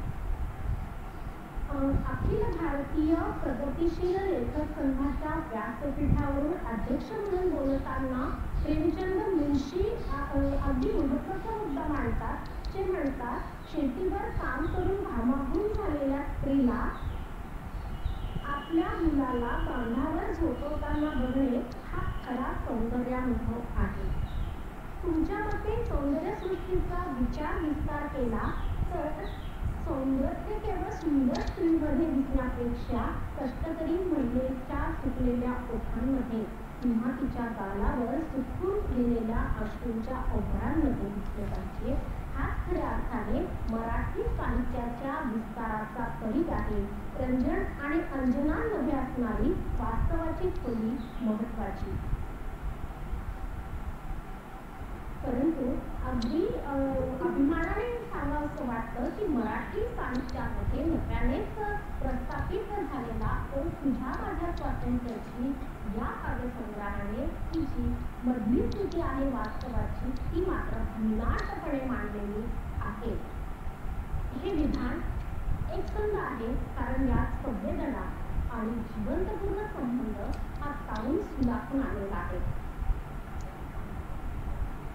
मित्रांनो, या कवितांमध्ये या काव्यसंग्रहाच्या कवितांमध्ये जेव्हा आपण रममाण व्हायला लागतो तर त्या काव्यसंग्रहाच्या रममाणतेमध्ये त्याचं प्रबोधन दडलेलं आहे. हे एक विशेष आहे. ज्या वेळेला एक पान आपण वाचायला घेतो त्यावेळेला शेवटचं पान काय आहे किंवा शेवट त्या कवितेचा कसा आहे हे जे आपल्याला कुतूहलाने वाटून जाते तेच मला असं वाटते या काव्यसंग्रहाचं बलस्थान असावं. तर अशा ज्या काही देऊळच कुठे लालेला सारखा अशा काही कविता आहेत की कुठल्याही आरशासमोर उभं राहून पुसता येत नाही. शरीराला चाटून गेलेली एक ही कविता खरं म्हणजे स्त्री असो पुरुष असो कुणीही असो परंतु व्यवस्थेवर आजही प्रश्नचिन्ह उभं करणारी आहे हे निश्चितच. अंतर्मयी कृतीचे वर्णन करताना स्त्रीत्वाच्या चिकित्सक संवेदना एवढ्या ताकदीने या काव्यसंग्रहामध्ये आल्या की स्त्रीत्वाच्या मनाची प्रतिबिंबित भावावस्था डॉक्टर खरातांनी स्त्रीत्वाला बाईपणातून जाताना शब्दातून टिपल्याचे जाणवते. पुरुषी लाड घोटत बघणाऱ्या नजरा त्यातील वासना झेलत जगातील प्रत्येक मुलगी लहाण्याची मोठी होते. सर्व जगापासून दडवलेलं हे दुःख वेदना आपल्या भरदार छातीत आरपार दडून ती मुलीची बाई होते, आई होते. स्त्रीत्वाची कळ लक्षात घ्या. स्त्रीत्वाची कळ वर बाळांपणापासून तर रजस्वलेपर्यंतच्या तिच्या स्थित्यंतरणाच्या अनेक अवस्था डॉक्टर महेश खरात यांनी पारदर्शीपणाची आर्जवे करून मांडली. या काव्यसंग्रहामध्ये मित्रांनो 39 कवितांच्या ऐवजांना समर्पक छायाचित्रे तर आहेत पण मनाची कटा ओलावून टाकणारे विचारांचे कुंभण निर्माण करणारे मुखपृष्ठ देखील अत्यंत बोलके आहेत. लोकवाङ्मय गृह प्रकाशनद्वारे प्रकाशित या काव्यसंग्रहाला ज्येष्ठ साहित्यिक नागनाथ कोतापल्लेकर यांची स्मृत प्रस्तावना सोडलेली वर्तन. याशिवाय अनेक वैशिष्ट्यांनी आशयांनी या कविता संग्रहातील कविता मांडल्या गेलेल्या आहेत. मराठी काव्याच्या अनेक परंपरांना फाटे देत या काव्यसंग्रहाने अनेक मुखविषयांना आव्हानात्मक तोंड फोडण्याचे काम केले. तरी वास्तवातील विस्तवाचा दाह किती भयंकर आहे हे मांडताना त्यांच्या काव्याचा आशयाचा पैस कुठेच कमी पडत नाही. जेव्हा वृत्त मात्रा यापेक्षाही जास्त या ठिकाणी कवीने ठासून जो भर दिलेला आहे तो आशयाला दिला. म्हणूनच आज महाराष्ट्राच्या साहित्य वर्तुळामध्ये या काव्यसंग्रहाची पावलं दंडारीत्या उमटली आहे. पण विशेष आणि विचारपीठाने मला जे ऐकून घेतलं, मला इथे आमंत्रित केलं, सर्वांनी या काव्यसंग्रहावर हे चर्चा घडवून आणली त्यासाठी मी मनीषातर्फे आपल्या सर्वांची आभारी आहे. धन्यवाद.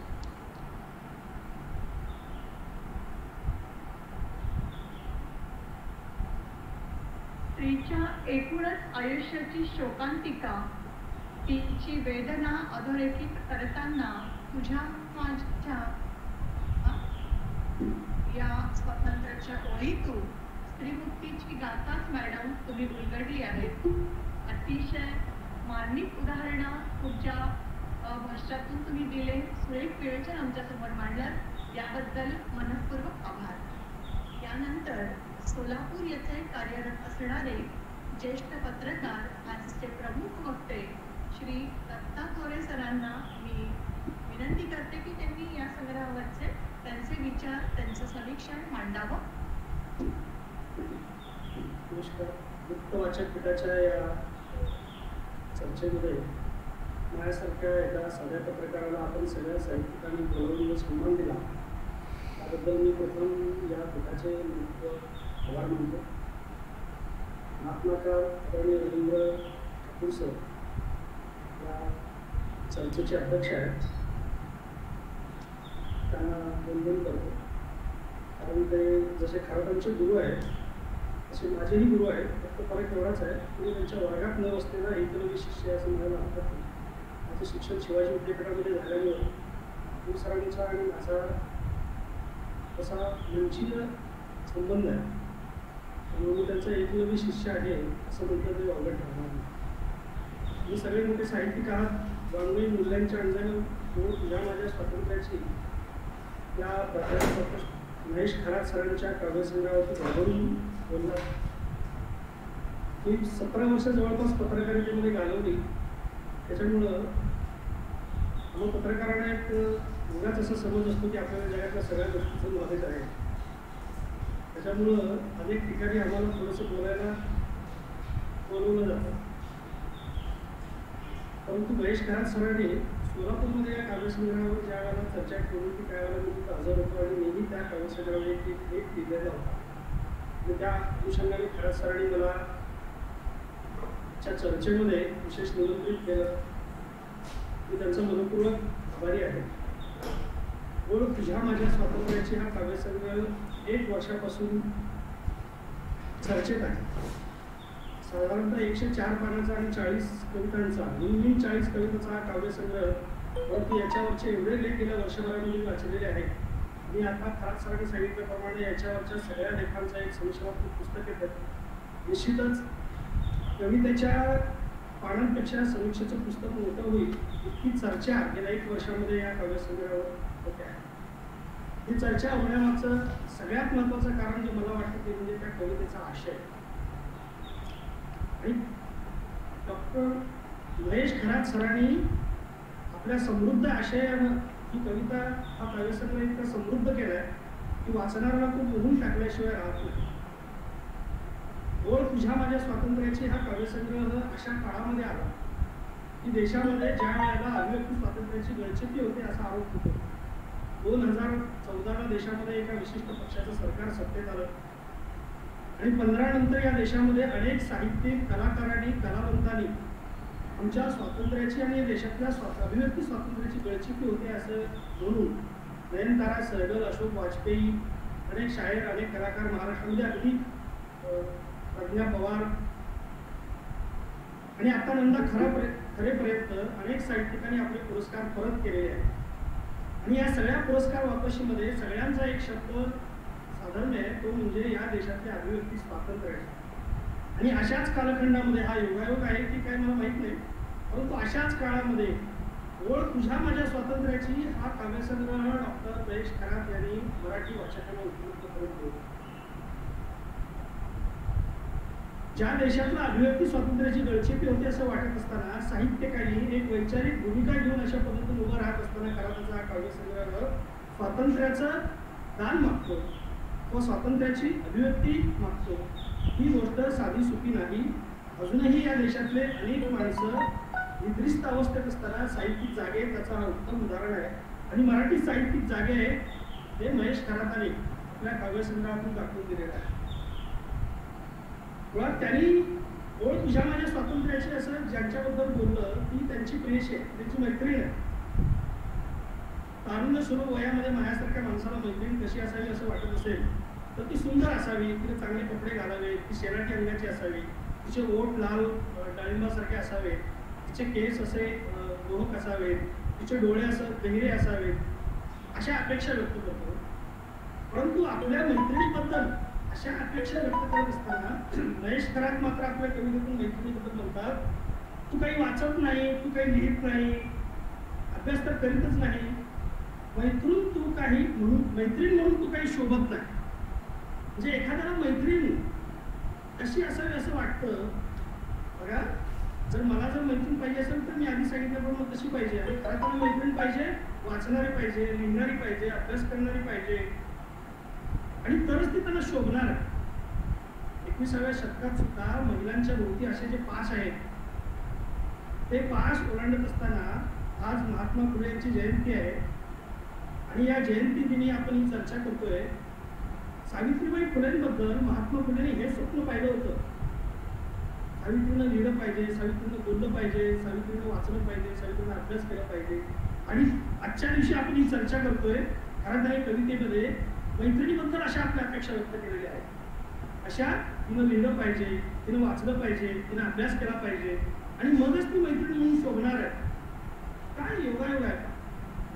जर अशी मैत्रीण शोभली आणि पुढे ती पत्नी म्हणून आली तर ती डोक्यावर बसेल असं मानणारा अजून मोठा वर्ग आपल्या देशात असताना अशा पद्धतीची मैत्रीण हवी असं म्हणणारा एक कवी अशी कविता लिहितो आहे. म्हणून मला ही कविता अत्यंत वेगळी वाटते. ओळ तुझ्या माझ्या स्वातंत्र्याची या काव्यसंग्रहामध्ये त्यांनी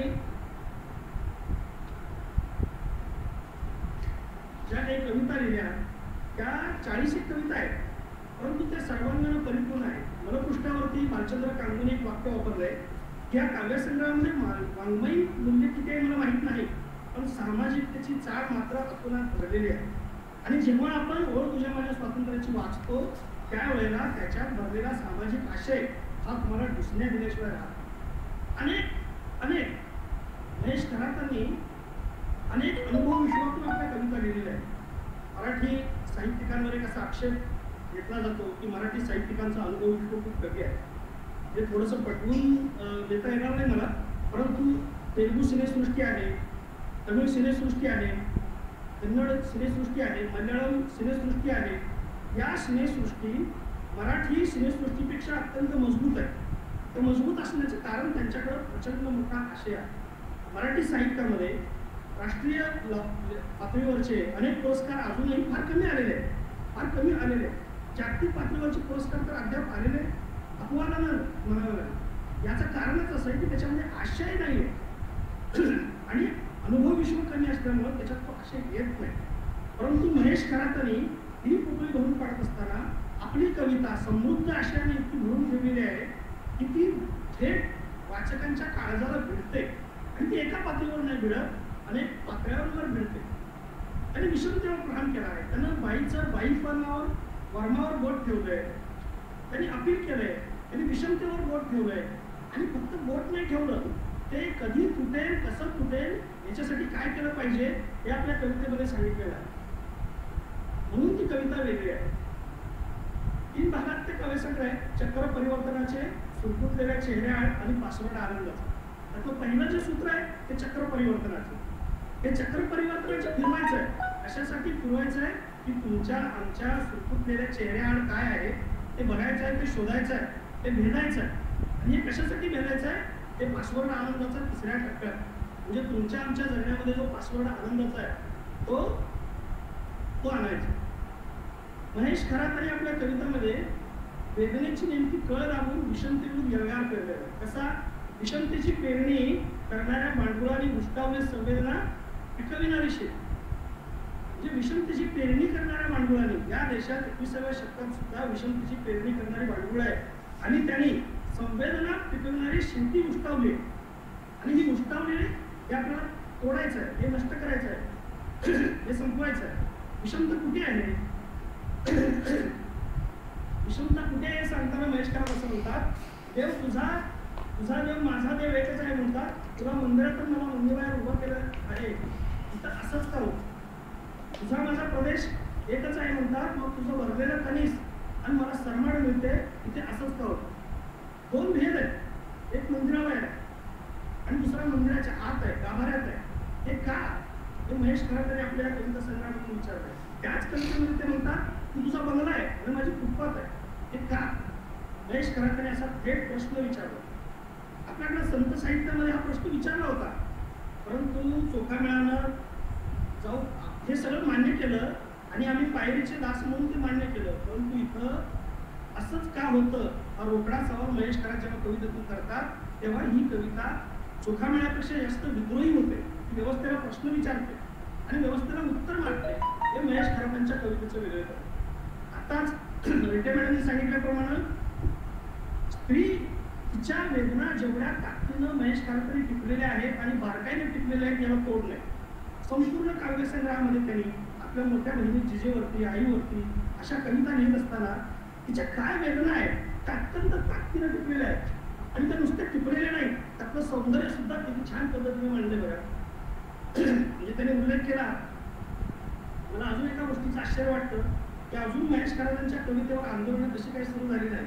त्याचं कारण असं आहे की ते आपल्या कवितेमध्ये प्रश्न विचारतात, नेरीमध्ये कुंतीमध्ये आणि पुण्यातल्या बुधवार पेठीतील तरुणीमध्ये नेमका काय फरक असतो, फरक असतो का, नेमका काय फरक असतो आणि फरक असतो का, हा फरक असतो का जो प्रश्न आहे ना, त्याच्यात एक वेदना आहे, त्याच्यात एक रोकडा सवाल आहे व्यवस्थेला.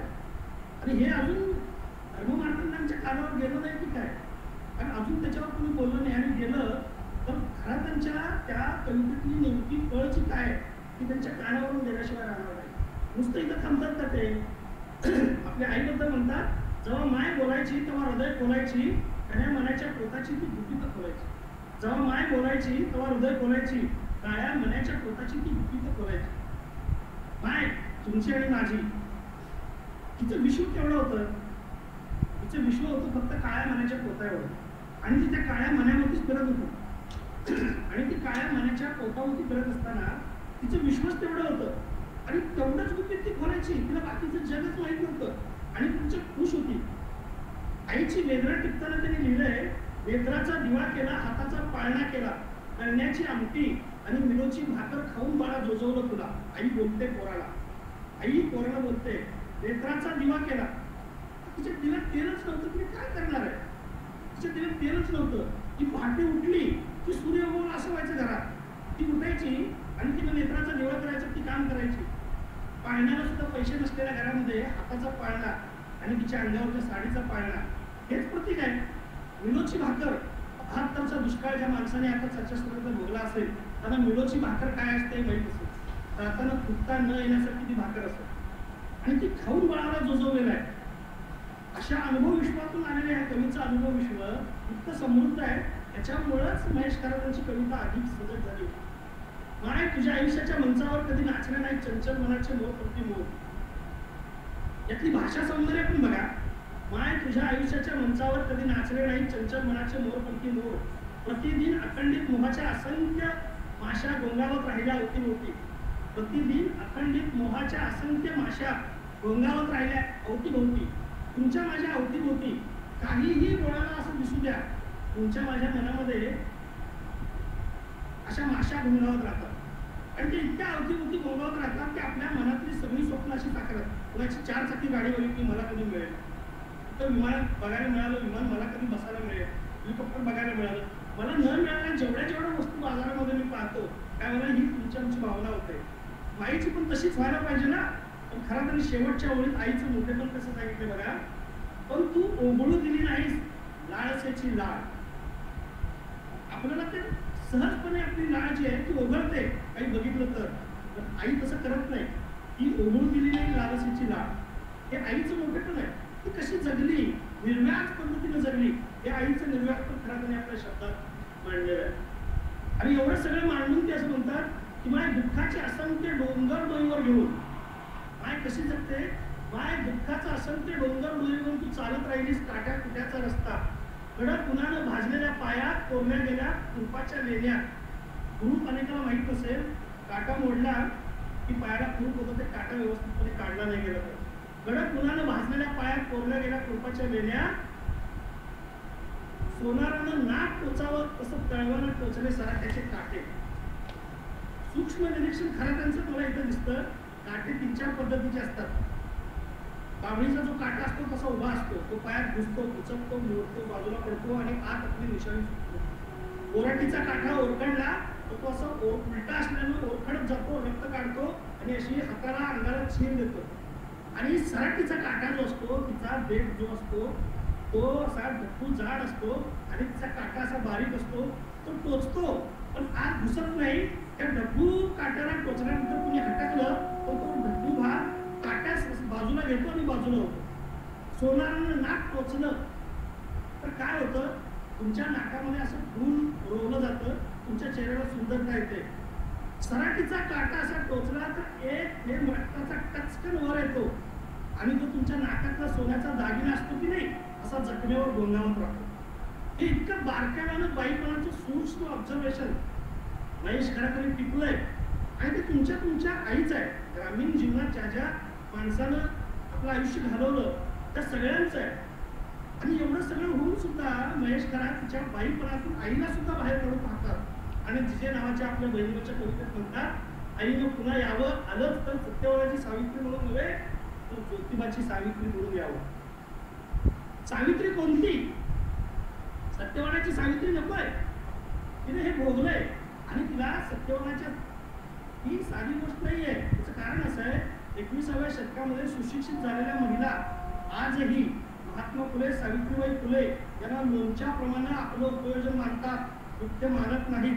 असं जर मांडलं गेलं असतं तर वटसावित्रीची गर्दी महात्मा फुले जयंतीला आणि सावित्रीबाई फुले जयंतीला असते. असं का होत नाही? असं होत नाही याचं कारण की त्या जाणीवा टिकल्या जात नाहीयेत. बाई असून सुद्धा बाईपणाचा उद्धार करणाऱ्या या दोन महानायकाबद्दल इतकी मोठी सहल आहे. शबरीमाला कोर्टात म्हणजे बाबत एक कोर्टाचा निकाल लागला. 4-5 पुरुष त्या निकाल देणाऱ्या याच्यामध्ये होते, सर्वोच्च न्यायालयाच्या निकालामध्ये, न्यायपीठामध्ये, आणि एक महिला होती. तुम्हाला आश्चर्य वाटेल की जेवढे पुरुष न्यायाधीश होते तरी शबरीमालाची मंदिरं ही महिलांना खुली झाली पाहिजे या मताचे होते. आणि त्या पीठातली एक जी महिला न्यायाधीश होती ती मात्र महिलांच्या बाबतीत धर्माची छेडछाड केली नाही पाहिजे अशा मताची होती. हे आत्ता गेल्या 2 वर्षापूर्वीची घटना. 21व्या शतकात आपण वावरतो त्यावेळेला फुल्यांना, सावित्रीबाईंना जो त्रास झाला तो महिलांच्या उद्धारासाठी आणि आजही त्यांच्यामुळे संधी मिळालेल्या आणि सर्वोच्च न्यायालयाच्या न्यायपीठाला गेलेल्या महिलाला धर्मात ढवळाढवळ करू नये असं वाटतं की कशाचं प्रतीक आहे. आणि या प्रतीका या जगण्याच्या वास्तवात आपल्या आईबद्दल असं म्हणतात की तिनं सावित्री मग उद्याच आणावं लागेल ना ते तो ज्योतिबाची सावित्री म्हणून आलं पाहिजे. हे महेश खरातांच्या कवितेचं ते गोट्या करीत ना, ते कोरोमंडलवाल्याला फोन करेन, तो दे त्याच्या गोडाऊन मध्ये करून काहीतरी. महेश खरातांच्या कवितेचं आणखी एक वेगळे पण म्हणजे त्यांनी विषमतेवर जोरदार प्रहार केलेला आहे. जोरदार प्रहार. त्यांची नाही ते करता येईल. तुझ्यात काय दोघांनाही असली पाहिजे एका मुलाची साय. एकाला साय मिळते आणि एकाला ताक मिळतं, एकाला लोणी मिळतं, एखाद्याला ताक सुद्धा मिळत नाही. ही आजही समाज व्यवस्थेमधली जी विस्कटलेली घडी आहे तिच्यावर महेश खरातांनी मार्मिकपणे बोट ठेवून दोघांनाही असली पाहिजे एका मुलाची साय. आपला दोघाचा त्याच्यावरचा एकच संविधानात्मक हक्क आहे, न्यायिक हक्क आहे सांगण्याचं धाडस करते. आणि हे थांबायला हवं. तुझे माझे नाते लांबायला हवं. दम आहे हा. तुझं माझं नातं लांबायला हवं म्हणजे दम आहे हा. आणि त्याने तो दम दिलेला आहे. तुझा देव माझा देव एकच आहे म्हणतात तुला मंदिरात आणि मला मंदिराबाहेर केलं जातं. इथं असंच का होतं? तुला पुरस्कार मला तिरस्कार, इथं असंच का होतं? हे कशाचं प्रतीक आहे? साहित्यिक वाङ्मयीन गोत्रामध्ये सुद्धा एक विषमता आहे आणि ती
आणि आपल्या कवितेतून झापताना त्यांनी काय शब्द वापरले बघा.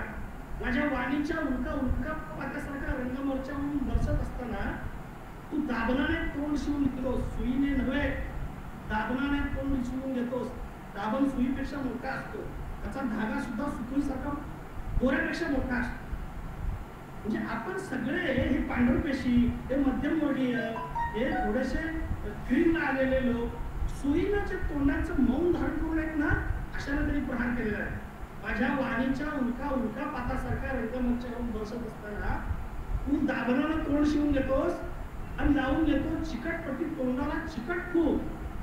मग वैखरीच्या शब्दप्रभुला प्रश्न पडतो, खरा मुका कोण? त्याला सगळं ज्ञान आहे, हो, त्याला माहिती आहे, तरी तो मुका आहे. म्हणून तर वैखरीच्या शब्दप्रभुला प्रश्न पडतो की हा मुका आहे, खरा मुका कोण? हा फरक आहे. आणि खरा आपण तर मांडतातच, पण न मांडणाऱ्या लोकांवर सुद्धा अशा शब्दांच्या माध्यमातून असा असूर चालवतात. त्यांनी बोललं पाहिजे, त्यांनी लिहिलं पाहिजे, त्यांनी मोकळं झालं पाहिजे. व्यवस्थेवर भाष्य करण्याची हिंमत अनेक जणांत नसते. ती का नसते? ती स्वतःच्या स्वार्थी वृत्तीमुळे नसते, स्वतःच्या स्वार्थामुळे नाराज झालेले असतात, त्यामुळे ती नसते. अशाला त्यांनी इतकी जबरदस्त टोचणी दिलेली आहे. आणि ती वाचण्यासारखी आहे, नुसती वाचण्यासारखी नाही, ती अशी वाचल्यानंतर आपल्या कानात शिसा ओतण्यासारखी आहे. आणि याच्यातून निश्चितच काही माणसं जागा होती, पण तिथे थांबत नाही. ते म्हणतात की तुझे पंख छाटले आणि ठेकेदाराने उकळात फुटले, तुझे पंख छाटले आणि ठेकेदाराने उकळात फुटले, तेव्हापासून तुझी उडी कुंपणापर्यंतच पडते आहे आणि तुझी क्षमता कुंडीतच चढते आहे. तू जर बोलला नाही, तू जर लिहिला नाही, तर तुझी जी क्षमता आहे की नाही ती कुंडीत चढते, याची जाणीव महेश खराब करून देतात. म्हणून ही कविता वेगळी आहे. वक्ता जसं सहस्रविषयी म्हणतात, पण एक कविता किती लोकांना जागे करणारी आहे. आणि अशा भाषेत दुसऱ्या देतात महेश खराब की लोक जागा झाल्याशिवाय राहत नाही. आणि जागा नाही झाले तरी महेश खराब एक चांगला सल्ला आपल्या कवितेतून देतात. महेश खराब काय म्हणतात? बारुदाची वाट मेंदूत नेऊन सोड, बारुदाची वाट मेंदूत नेऊन सोड, आज नाही उद्या तर शिरगावली जाईल वाट, आज नाही उद्या तर शिरगावली जाईल वाट. आज मी शांत आहे, उद्या मी शांत आहे, कदाचित परवा मी शांत असेल, परंतु कधी ना कधी ज्या वेळेला माझी वाट शिरगावेल त्यावेळेला मी बारून करून व्यवस्थेसमोर येईल, असा विश्वास महेश खराबने आपल्या कवितेतून दिलेला आहे. अनेक लोक तटस्थ असतात, त्यांच्यासाठी हे महेश खराबने अत्यंत मार्मिक पद्धतीने लिहिलेलं आहे. महेश खराबांचा एकूण काव्यसंग्रह वाचला तर त्या सगळ्या कविता संग्रहाचा आशय जो होतो तो माणसापाशी, माणूस. माणूस हा महेश खराबांच्या कवितेच्या केंद्रस्थानी आहे. आणि तो माणूस कुठला आहे? तो माणूस बुद्धाच्या जवळ जाणार आहे. बुद्धच का? तो शांती आहे, तो कुठल्याही पद्धतीचा भेद ठेवत नाही. बुद्धच का? तो युद्धाला तयार होत नाही. बुद्धच का? तो तुम्हाला जगण्याचा ओतांडापासून बाहेर काढतो तो. आणि महेश खराबांची कविता ही बुद्धाला जवळ करून ठेवते. मी ठेवतो ओठावर बुद्धाची हास्य आणि चेहऱ्यावर महावीराचे तेज, माणूस होण्यासाठीचे हेच खरे पेज. माणूस व्हायचा असेल तर तुम्हाला पेज लागते, पेज, तांदळाची पेज, की जी सगळे शरीराचे आहार बंद झाल्यानंतर माणसाला ऊर्जा देते आणि आजारपणातून बाहेर काढते. असे सगळे आपण आजारपणात आहोत आणि या सगळ्या मोहाच्या आजारपणातून बाहेर काढायचं असेल तर माझ्या ओठावर बुद्धाचं जे हास्य आहे ते पाहिजे आणि माझ्या चेहऱ्यावर महावीराचं तेज आहे ते पाहिजे. व्यवस्थेला प्रश्न काय विचारतो तो? महेश खराब विचारतात, तुम्ही नाचविणार होता आणि मी नाचणार होतो, तुम्ही डोलविणार होता आणि मी डोलणार होतो, किती दिवस हात करायचा, जरा पाठीमधून बघूया तर होते. मी मनुष्य सुद्धा राहायला केलं आणि तुमचं जुगाला होतं, प्रजाने आपण गुन्हा होतं आणि ते राज्य चालत आम्ही तुम्ही राज्य केलं आणि आम्ही गुन्हा होत. आपण जरा पाठीमधून बघूया, आम्ही राज्य होतो आणि तुम्ही गुन्हा व्हा. सगळ्या या लोकांना सुचवत आहे आणि ही धर्मनिर्मिती होते अशा वेळेला की ती सगळ्याच्या चिंधऱ्या उडवते. माणूसपणा जो आहे कविते तो महेश खराबांनी इतका उत्तम पद्धतीने बनवलेला आहे.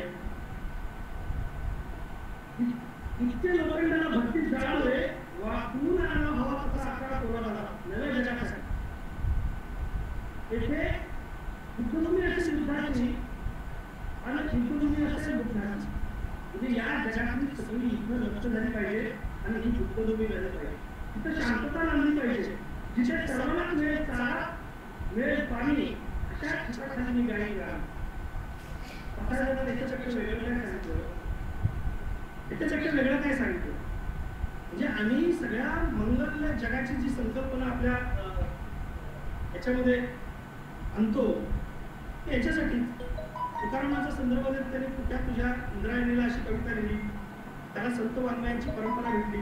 परंतु आधुनिक युगातले सगळे शब्द आणि तुकारामाबरोबर त्यांनी जोडून घेतलेले आहेत. माणुसकीचे सॉफ्टवेअर मारताना माणुसकीचे अँटीव्हायरस मारा म्हणजे सिस्टीम करप्ट करणाऱ्या व्हायरसची लागण तरी होणार नाही. ही सिस्टीम करप्ट का होते माणुसकीची? आता देऊळ लालेलाल झालं, देऊळ लालेलाल झालं म्हणजे काय? कुणाचं देऊळ? हे रामाचं देऊळ, हे 33 कोटी देव बसलेल्या गाईचं देऊळ की ज्यांनी सगळा देश आज लालेलाल करून टाकलेला आहे. हे कशाचं पक्षी आहे? आणि या सगळ्यावर उत्तम पद्धतीचं भाष्य महेश खरातने केलेलं आहे, मार्मिकपणे केलेलं आहे. आणि याच्यातून माणुसकी जपली पाहिजे, याच्यातून माणूस आलं पाहिजे असा त्यांनी आग्रह धरलेला आहे. त्यांची कविता कशासाठी आहे?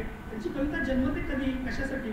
मी लोळलो नाही राजे रजवाड्यांच्या पायाशी, की मिळवलो नाही सनातन्यांच्या वेळाशी. म्हणजे हे महान सगळे आपल्याला खुणावत असतात आणि महेश खरात म्हणतात मी लोळलो नाही राजे राजवाड्यांच्या पायाशी, की मिळवलो नाही सनातन्यांच्या वेळाशी. मी राजवाडा तर बांधू शकत नाही, पण त्यांच्या पायाशी थांबून त्याचा उपभोग मात्र घेऊ शकतो. मिळवलो नाही सनातन्यांच्या मेळ्याशी, मी सनातन्यांच्या मेळ्याशी पण गेलो नाही. म्हणूनच माझ्या मनामध्ये समतेचे अविरत अभिसरण सुरू आहे.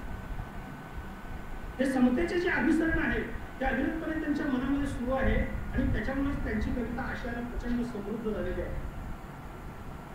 हा सगळा आशय मराठी कवितेमध्ये आणण्याचं काम महेश खराताने इतक्या ताकदीने केले की त्यांचा काव्यसंग्रह वाचत असताना आपण ज्वालामुखीच्या पहाडावर आहोत आणि त्याचा उद्रेक कधी होऊ शकतो असं वाटल्याशिवाय. महेश खरातांची कविता ही छंद, यमक, वृत्त आणि तुमच्या सगळ्या वाङ्मयीन मूल्यांच्या किती कसोटीला उतरली मला माहित नाही, परंतु आशयाच्या दृष्टीने म्हणाल तर ती कविता मराठी साहित्य विश्वामध्ये खळबळजनक आहे आणि ती क्रांतिकारी आहे. ती मानवतेची पूजा करणारी आहे, विषमतेवर प्रहार करणारी आहे, समतेची मांडणी करणारी आहे असं माझ्यासारख्या तरुण अभ्यासकाला वाटतं.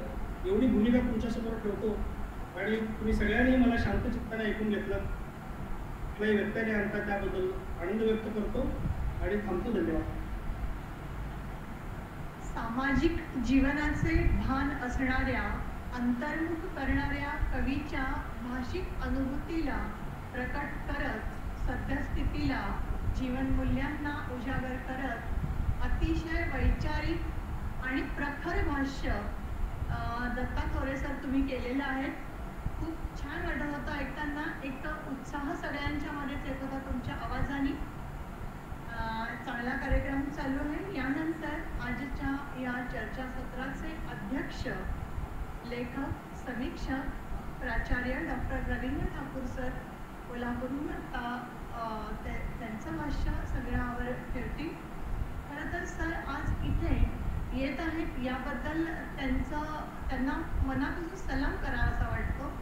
कारण कालच सरांचा रिपोर्ट कोरोना पॉझिटिव्ह आलेला असतानाही सर इथे आज उपस्थित राहत आहेत. त्यांच्या या साहित्यप्रेमाला पुन्हा एकदा सलाम करते आणि सर तुमचं मनोगत थोडक्यात या पुस्तकावरचे तुमचे विचार आम्हाला ऐकायला आवडतील तर बोला.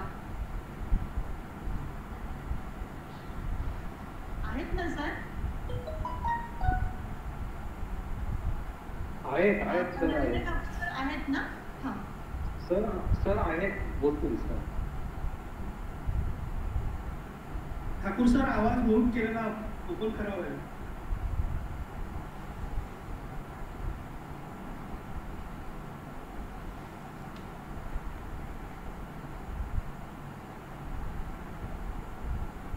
सरांचा व्हिडिओ पण दिसावा आणि आवाज पण यावा यासाठी काही प्रयत्न करावे.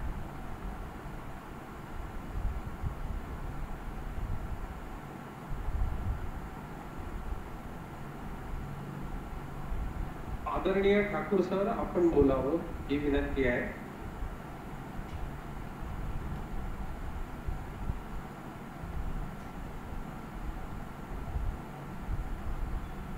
ठाकूर सर आहेत सध्या ग्रुपवर चर्चेत आहेत आणि विशेष म्हणजे सुरुवातीपासून आहे.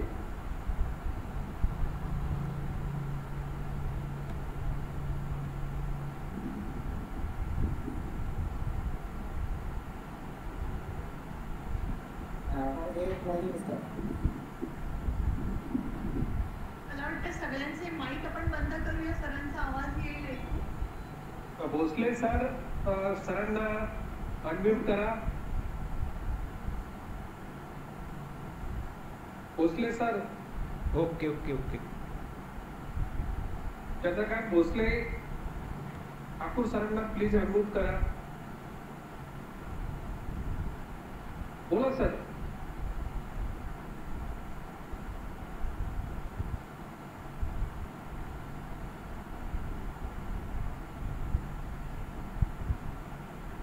भास्कर सर, सरांना एक फोन करावा मला वाटतं.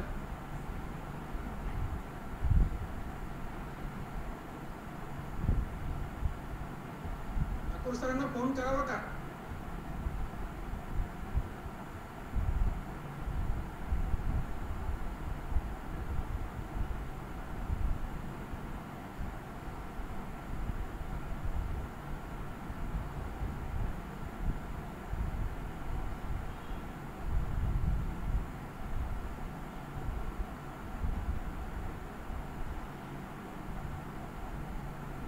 मॅडम, सरांना फोन करावा का? हरकत नाहीये सर, तुम्ही करून बघता का? तुम्ही त्यांना आणि अनम्यूट कसं व्हायचं तेही सांगा त्यांना. हो.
निर्मळ Patil sir.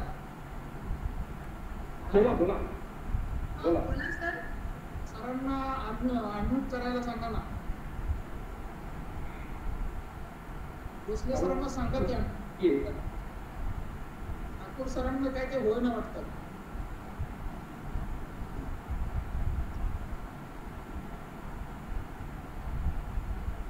Bhosale, Chandrakant Bhosale.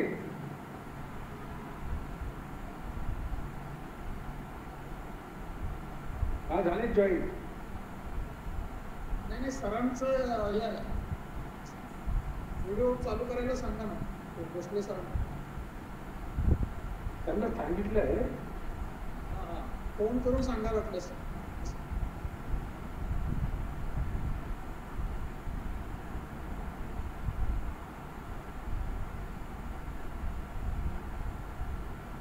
Sir join झालेले दिसत आहेत आता. सर जॉईन आहे, पण त्यांना ते होत नाही वाटतं त्यांचं काय प्रॉब्लेम. सर तुम्हाला माझा आवाज ऐकू येत असेल तर सांगू का? तिथे व्हिडिओचं जे चित्र आहे आणि माईकचं जे चित्र आहे त्याला फक्त तुम्ही जस्ट असं स्पर्श करा, ते होऊन जाईल.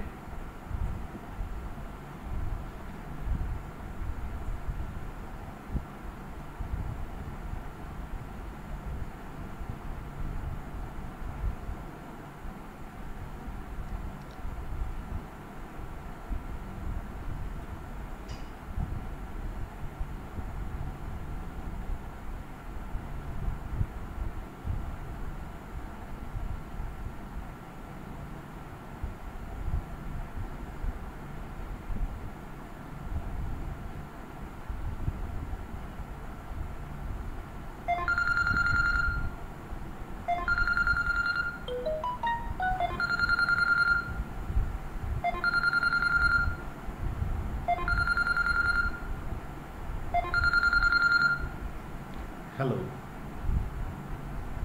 हॅलो हॅलो हॅलो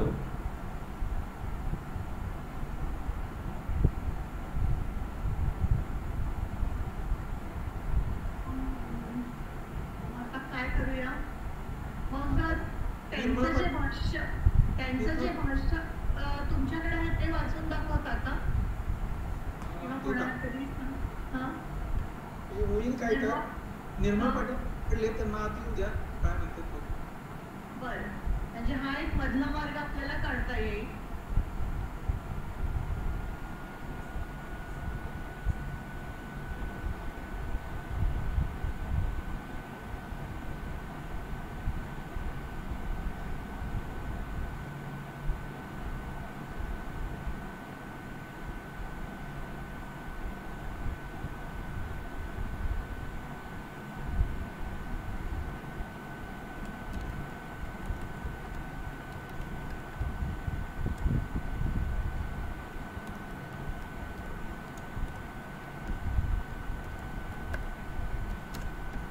तोपर्यंत वाचक पीठाच्या कुणाला सदस्यांना काही बोलायचं असेल तर त्यांनी सांगावं.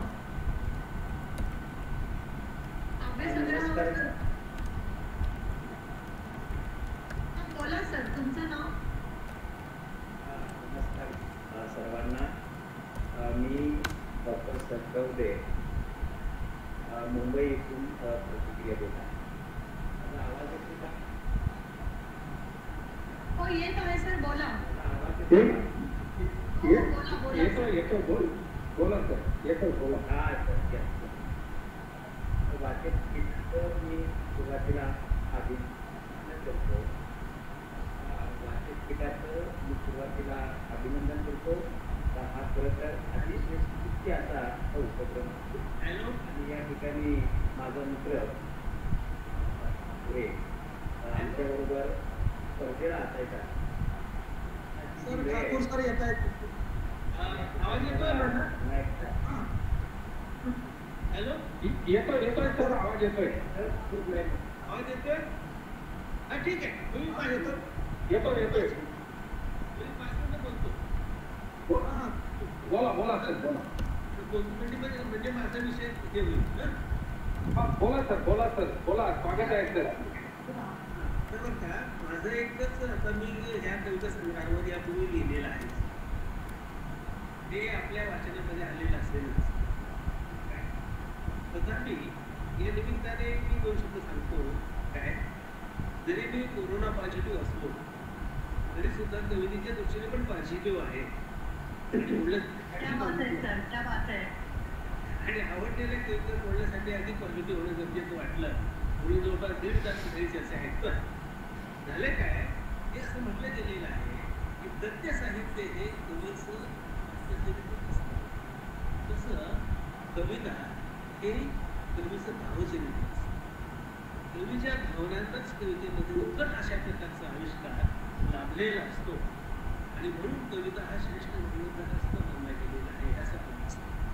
ते झालंय काय की हा जो विशेषतः 1950-75 नंतरचा जो काळ आहे या काळामध्ये शिक्षण सार्वत्रिक प्रसार शिक्षणाचा आणि एकूणच पाश्चात्याच्या प्रवाहांचा परिचय यावेळी बहुजन समाजामध्ये जी जागृती झाली त्यामुळे आपल्याला अनेक साहित्य प्रवाह उदयाला आलेले दिसतात. त्यामध्ये हे जे नवतरुण आहे जे पहिल्यांदा शिकत होते अनेक मुलं तर अनेक तरुण लोक हे घरातले पहिले शिक्षित आहे असं आपल्याला दिसतं. त्याची कितीतरी गुण आहे या कवितेमध्ये पण आपल्याला दिसतात. आणि म्हणून हा नवविचाराने झालेला तरुण आपल्या भावनांना वाट करून देऊ लागलेला आहे किंवा त्याला असं दिसू लागलेलं आहे की ह्या समाजामध्ये फार मोठ्या प्रमाणामध्ये विषमता आहे. आताच या ठिकाणी मोरेने उल्लेख केला बघा की साहित्यामध्ये सुद्धा गटबाजी आहे. राजकारणामध्ये नाही तेवढं राजकारण साहित्यामध्ये आहे. अनेक साहित्यिकांनी त्यांचे जातीय गट निर्माण केलेले आहेत. हा त्याला चांगलं म्हणतो तो याला चांगलं म्हणतो तिसऱ्या असं सगळं हे साहित्यामध्ये सुद्धा आहे. समाजाचंच हे चित्र साहित्यामध्ये म्हणून ही सगळी विषमतेची जी हवा आहे या विषमतेचा आविष्कार या कवितेमध्ये आपल्याला पावलोपावली दिसून येतो आहे एका समाजात. आणि म्हणून ह्या विषमतेच्या विरुद्ध बोलायला धाडस लागतं. आणि म्हणून तर स्नेहा नसरीसारखी महान लेखिका कवी कवयित्री ही देशातून परागंदा झाली. आणि धाडस केल्याशिवाय तुम्हाला ते नवं मांडता येणार नाही. अनेक कवी अजूनही ताऱ्यांवरच पाना फुलांवरच कविता करतायत असं कोणी त्याच्यात वाचत पण नाही. पण त्यांचे ग्रुप आहेत. ते ग्रुप त्यांना आवाजल्या जातात, त्यांना पुरस्कार दिले जातात. परंतु तुम्ही सामाजिक दृष्टिकोनातून नवीन काय मांडताय ते विचारून पाहिलं तर त्याला सांगता येत नाही अशी परिस्थिती आहे. म्हणून या सगळ्या परिस्थितीमध्ये नवविचारांनी प्रेरित होऊन काही धाडस करायचं म्हणजे लेखकाला सामाजिक समतेचा जो पुरस्कार करायचा आहे तो आपल्याला या ठिकाणी दिसून येतो. म्हणून या कवितेचं मला महत्व यासाठी वाटतं की ह्या लेखकाने बहुजनांचा आवाज आपल्या कवितेमध्ये मांडलेला आहे.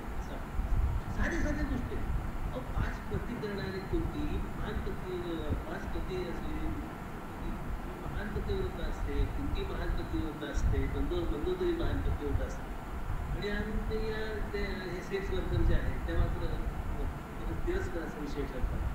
म्हणजे हा विषय कळण्यासारखा आहे ना की तुम्ही मूल्यव्यवस्था कोणती स्वीकारता आणि कशा पद्धतीने तुम्ही समाजाकडे पाहत असतील यांच्या संदर्भामध्ये आपण किती उपेक्षेने, किती तिरस्काराने, किती भावनेने वागतो हे आपण पावलं जसं थोडे बोलले केला पाहिजे की सर्वोच्च न्यायालयाचे न्यायाधीश म्हणते आहे की धार्मिक विषयामध्ये स्त्रियांनी लक्ष घालून ठेवा. किती मानसिक गुलामगिरी आहे. मानसिक गुलामगिरी केवढी आहे की अजूनही पुरुष तर बाहेर पडायला तयारच नाही, त्यांच्या फायद्याच आहे ते म्हणून ते बाहेर पडत नाही आहे. आणि स्त्रिया सुद्धा मानसिक गुलाम आहेत. त्यांना हे सामाजिक परिवर्तन नको आहे ना. अशी सगळी परिस्थिती आहे. तर कुठेतरी काहीतरी आता शिष्य राहिले जातात पुण्यामध्ये त्याचा फार मोठा कार्यक्रम दाखवला जातो टीव्हीवर. आता बघा ना तुम्ही ह्या सगळ्या कोरोना काळामध्ये मंदिरं बंद आहेत मग काय मंदिर जाळणं ते मंदिर काय माणसं मरायला तसं बघा ना ते नाही तिथं मंदिर बंद आहे तिथं मंदिर बंद आहे आपण करून काय ह्या गोष्टीला महत्त्व द्यायचं तो माणसाला महत्त्व द्यायचं हे ठरवा. आणि लोक सुद्धा त्या गोष्टीला महत्त्व देतात. तेव्हा साऱ्या गोष्टी आहेत पण मानसिक गुलामगिरी ही भयानक आहे. आणि ह्या मानसिक गुलामगिरीचा फार मोठा प्रहार या कवीने केली आणि म्हणून या कवितेशी आमची नाळ जुळली. मोठ्या प्रमाणात ही कविता स्वागत झालं कारण माझी नाळ जुळली माझ्या भावना त्या कवितेने व्यक्त झाल्या म्हणून ती कविता मला आपल्याशी वाटली हे असं आहे. तर ह्या कवितेचं मला या दृष्टीने म्हणून आपली तास या कवितेवर चर्चा करतो. ठीक आहे तरी सुद्धा मी ऐकतच होतो आणि शेवटी काही तांत्रिक काही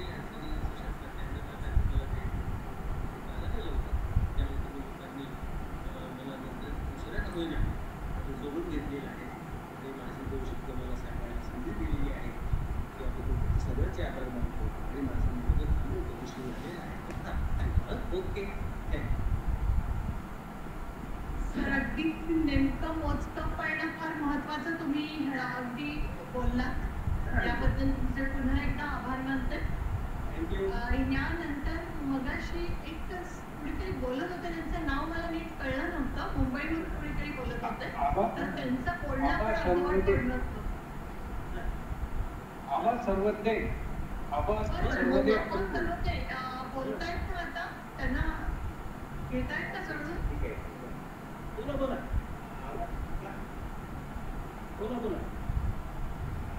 सर्वांना नमस्कार. वाचक की सुरुवातीला अभिनंदन करतो. हा अतिशय स्तुत्य असा उपक्रम आहे.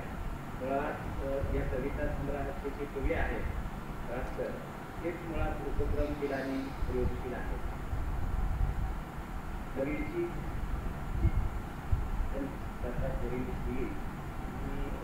स्पर्धक होतो एकेकाळची त्याच्या भाषणाची जी लय आहे ती आजही त्याच्यासोबत आहे त्याबद्दल अभिनंदन करा. तर खरं तर सोलापूरचे आहे म्हणजे त्यांची जन्मभूमी तरी सोलापूर असली त्यांची कर्मभूमी ती औरंगाबाद आणि त्यांच्या कविता संग्रहाबद्दल आपण ज्या प्रतिक्रिया व्यक्त केल्या अतिशय रास्त होत्या, त्या अतिशय सार्थ होत्या, विचार करायला भाग पाडणाऱ्या भाग होत्या. त्यांच्या कविता संग्रहाचं जे शीर्षक आहे ते इतकं लक्ष वेधं आणि मनाला भर होणार असं हे शीर्षक आहे.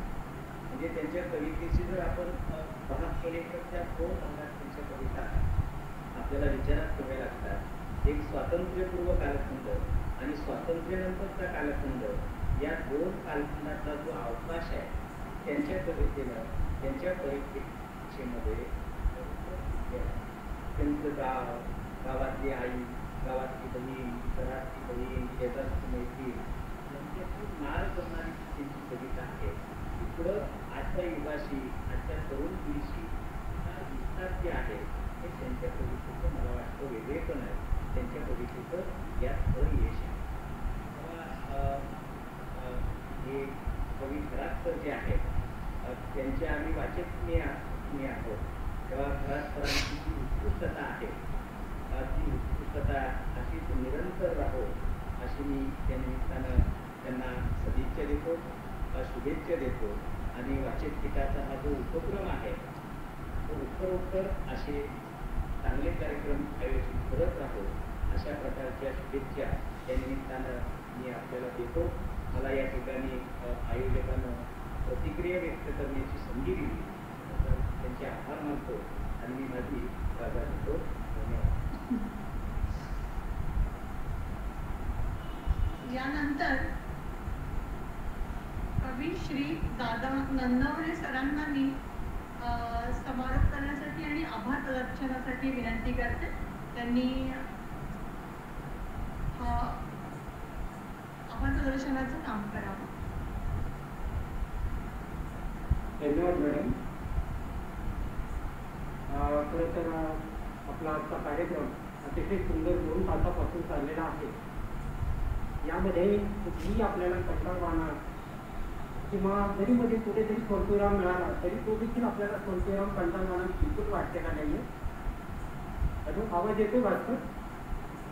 येतोय दादा, येतोय येतोय सर, व्यवस्थित येतोय. प्रथमतः खरं तुला आपल्या आजच्या कार्यक्रमाला आपल्याला जे अध्यक्ष लाभले माननीय प्राध्यापक रवींद्रजी ठाकूर यांचं मनपूर्वक अगदी म्हणजे इतकं कौतुक करावं तेवढं कमी वाटतं. आजारी असूनही त्यांची उपस्थिती पॉझिटिव्ह दोन्ही बाबतीमध्ये त्यांनी सांगितलं. ते कोरोना पॉझिटिव्ह आणि कवितेच्या बाबतीत देखील पॉझिटिव्ह आहे. हे त्यांचं जे खूप खरंच या ठिकाणी दोन्हीचा मिलाप घालून बोलणं आणि सर्वच काही त्यांनी सारांशात्मक जे काही भाष्य या कार्यसंदर्भावर केलं आहे खरोखरच अतिशय उत्तम. त्यांचे प्रथमतः आम्ही आभार मानू इच्छितो. त्यानंतर आजचे कार्यक्रमामध्ये जे आपण पुस्तक निवड केली किंवा ज्या पुस्तकाची आपण निवड केली म्हणण्यापेक्षा ते पुस्तक आपल्यासाठी उपलब्ध करून दिलं ते माननीय डॉक्टर प्राध्यापक महेशजी खरात यांचं पुस्तक व तुझ्या माझ्या स्वातंत्र्याची ते पुस्तक त्यांनी आपल्याला उपलब्ध करून दिलं. त्याबद्दल मी त्यांचे आभार मानू इच्छितो. त्यांचं मनोगत अतिशय उत्तम आणि खूपच सुंदर असं होतं. त्यानंतर आजच्या कार्यक्रमाच्या व्याख्या माननीय मनीषा विखे मॅडम हिंगणघाट यांनी जे संदर्भासहित समीक्षक दृष्टीने सखोल अभ्यासात्मक विवेचन केलं पुस्तकाचं अवर्णनीय. त्यांचे खूप खूप आभार. त्यानंतर आपले सोलापूरचे माननीय दत्ताजी पुणे ज्येष्ठ पत्रकार खरोखरच वाचकांसाठी त्यांनी केलेलं ते विवेचन होतं. तुमच्या संदर्भावर कविता परिचय त्यांनी करून दिला किंवा तुला भाषेत सामान्य वाचकांपर्यंत पोहोचले त्यांचे विचार असे विचार मुकण्याची एक ताकद त्यांच्या भाषामध्ये होते. त्यांचेही खूप खूप आभार. माननीय प्रिया धारूरकर मॅडम, शर्मिला गोसावी मॅडमची काही तांत्रिक कारणामुळे आपली उपस्थिती आपली सहज सुंदर चित्र तुम्ही घडवून काढली. आपलं सहज सुंदर सूत्रसंचलन खूप खूप आभार. भास्कर निर्मल आमचे मित्र, खरं म्हणजे यांच्याविषयी काय बोलणार कारण साहित्य त्यांना पाहून घेतलेले त्यांची लोक आहेत. साहित्याशी सहज अनुरूप झालेलं असं एक व्यक्तिरूप आहे आयोजन नियोजन सगळंच काही उत्कृष्ट असतं. भास्करजी आपले खूप खूप आभार. माननीय भोसले सर आपले भाषक पिताचे सर्वे सर्व. भोसले सरांच्या बऱ्याच काही उपवायांनी आणि वेगळ्या व्यक्तिमत्वाविषयी या ठिकाणी थोडी शब्दात होते. त्यांचं जे साहित्यिक योगदान आहे याच्याही पलीकडे सामाजिक शैक्षणिक प्रशासकीय उत्तम राजकीय ज्ञान असे बहुरंगी आणि बहुरंगी असं हे व्यक्तिमत्व आहे. ते व्यक्तिमत्व आपल्याला भाषक पिताच्या रूपात लाभलं. त्यांचे खूप खूप आभार. मुंबईवरून बोललेले आभार सर्वदे त्यांचेही आभार मानू इच्छितो. आजच्या कार्यक्रमामध्ये जे काही आज उपस्थित राहिले आपले विचार व्यक्त केले ऐकून घेतलं मनन चिंतन केलं असे कुठले भाषकपीठाचे सुदर्शन आणि भाषकपीठ द्रवचित्र मंचकावरील हे नवं पुष्प आपल्या मनामध्ये साठवून ठेवलेले सर्व सदस्य या सर्वांचे मी पुन्हा एकदा आभार मानतो आणि आजचा कार्यक्रम संपल्याचं माननीय अध्यक्षांच्या समितीने मी जाहीर केले. धन्यवाद. खूप खूप धन्यवाद.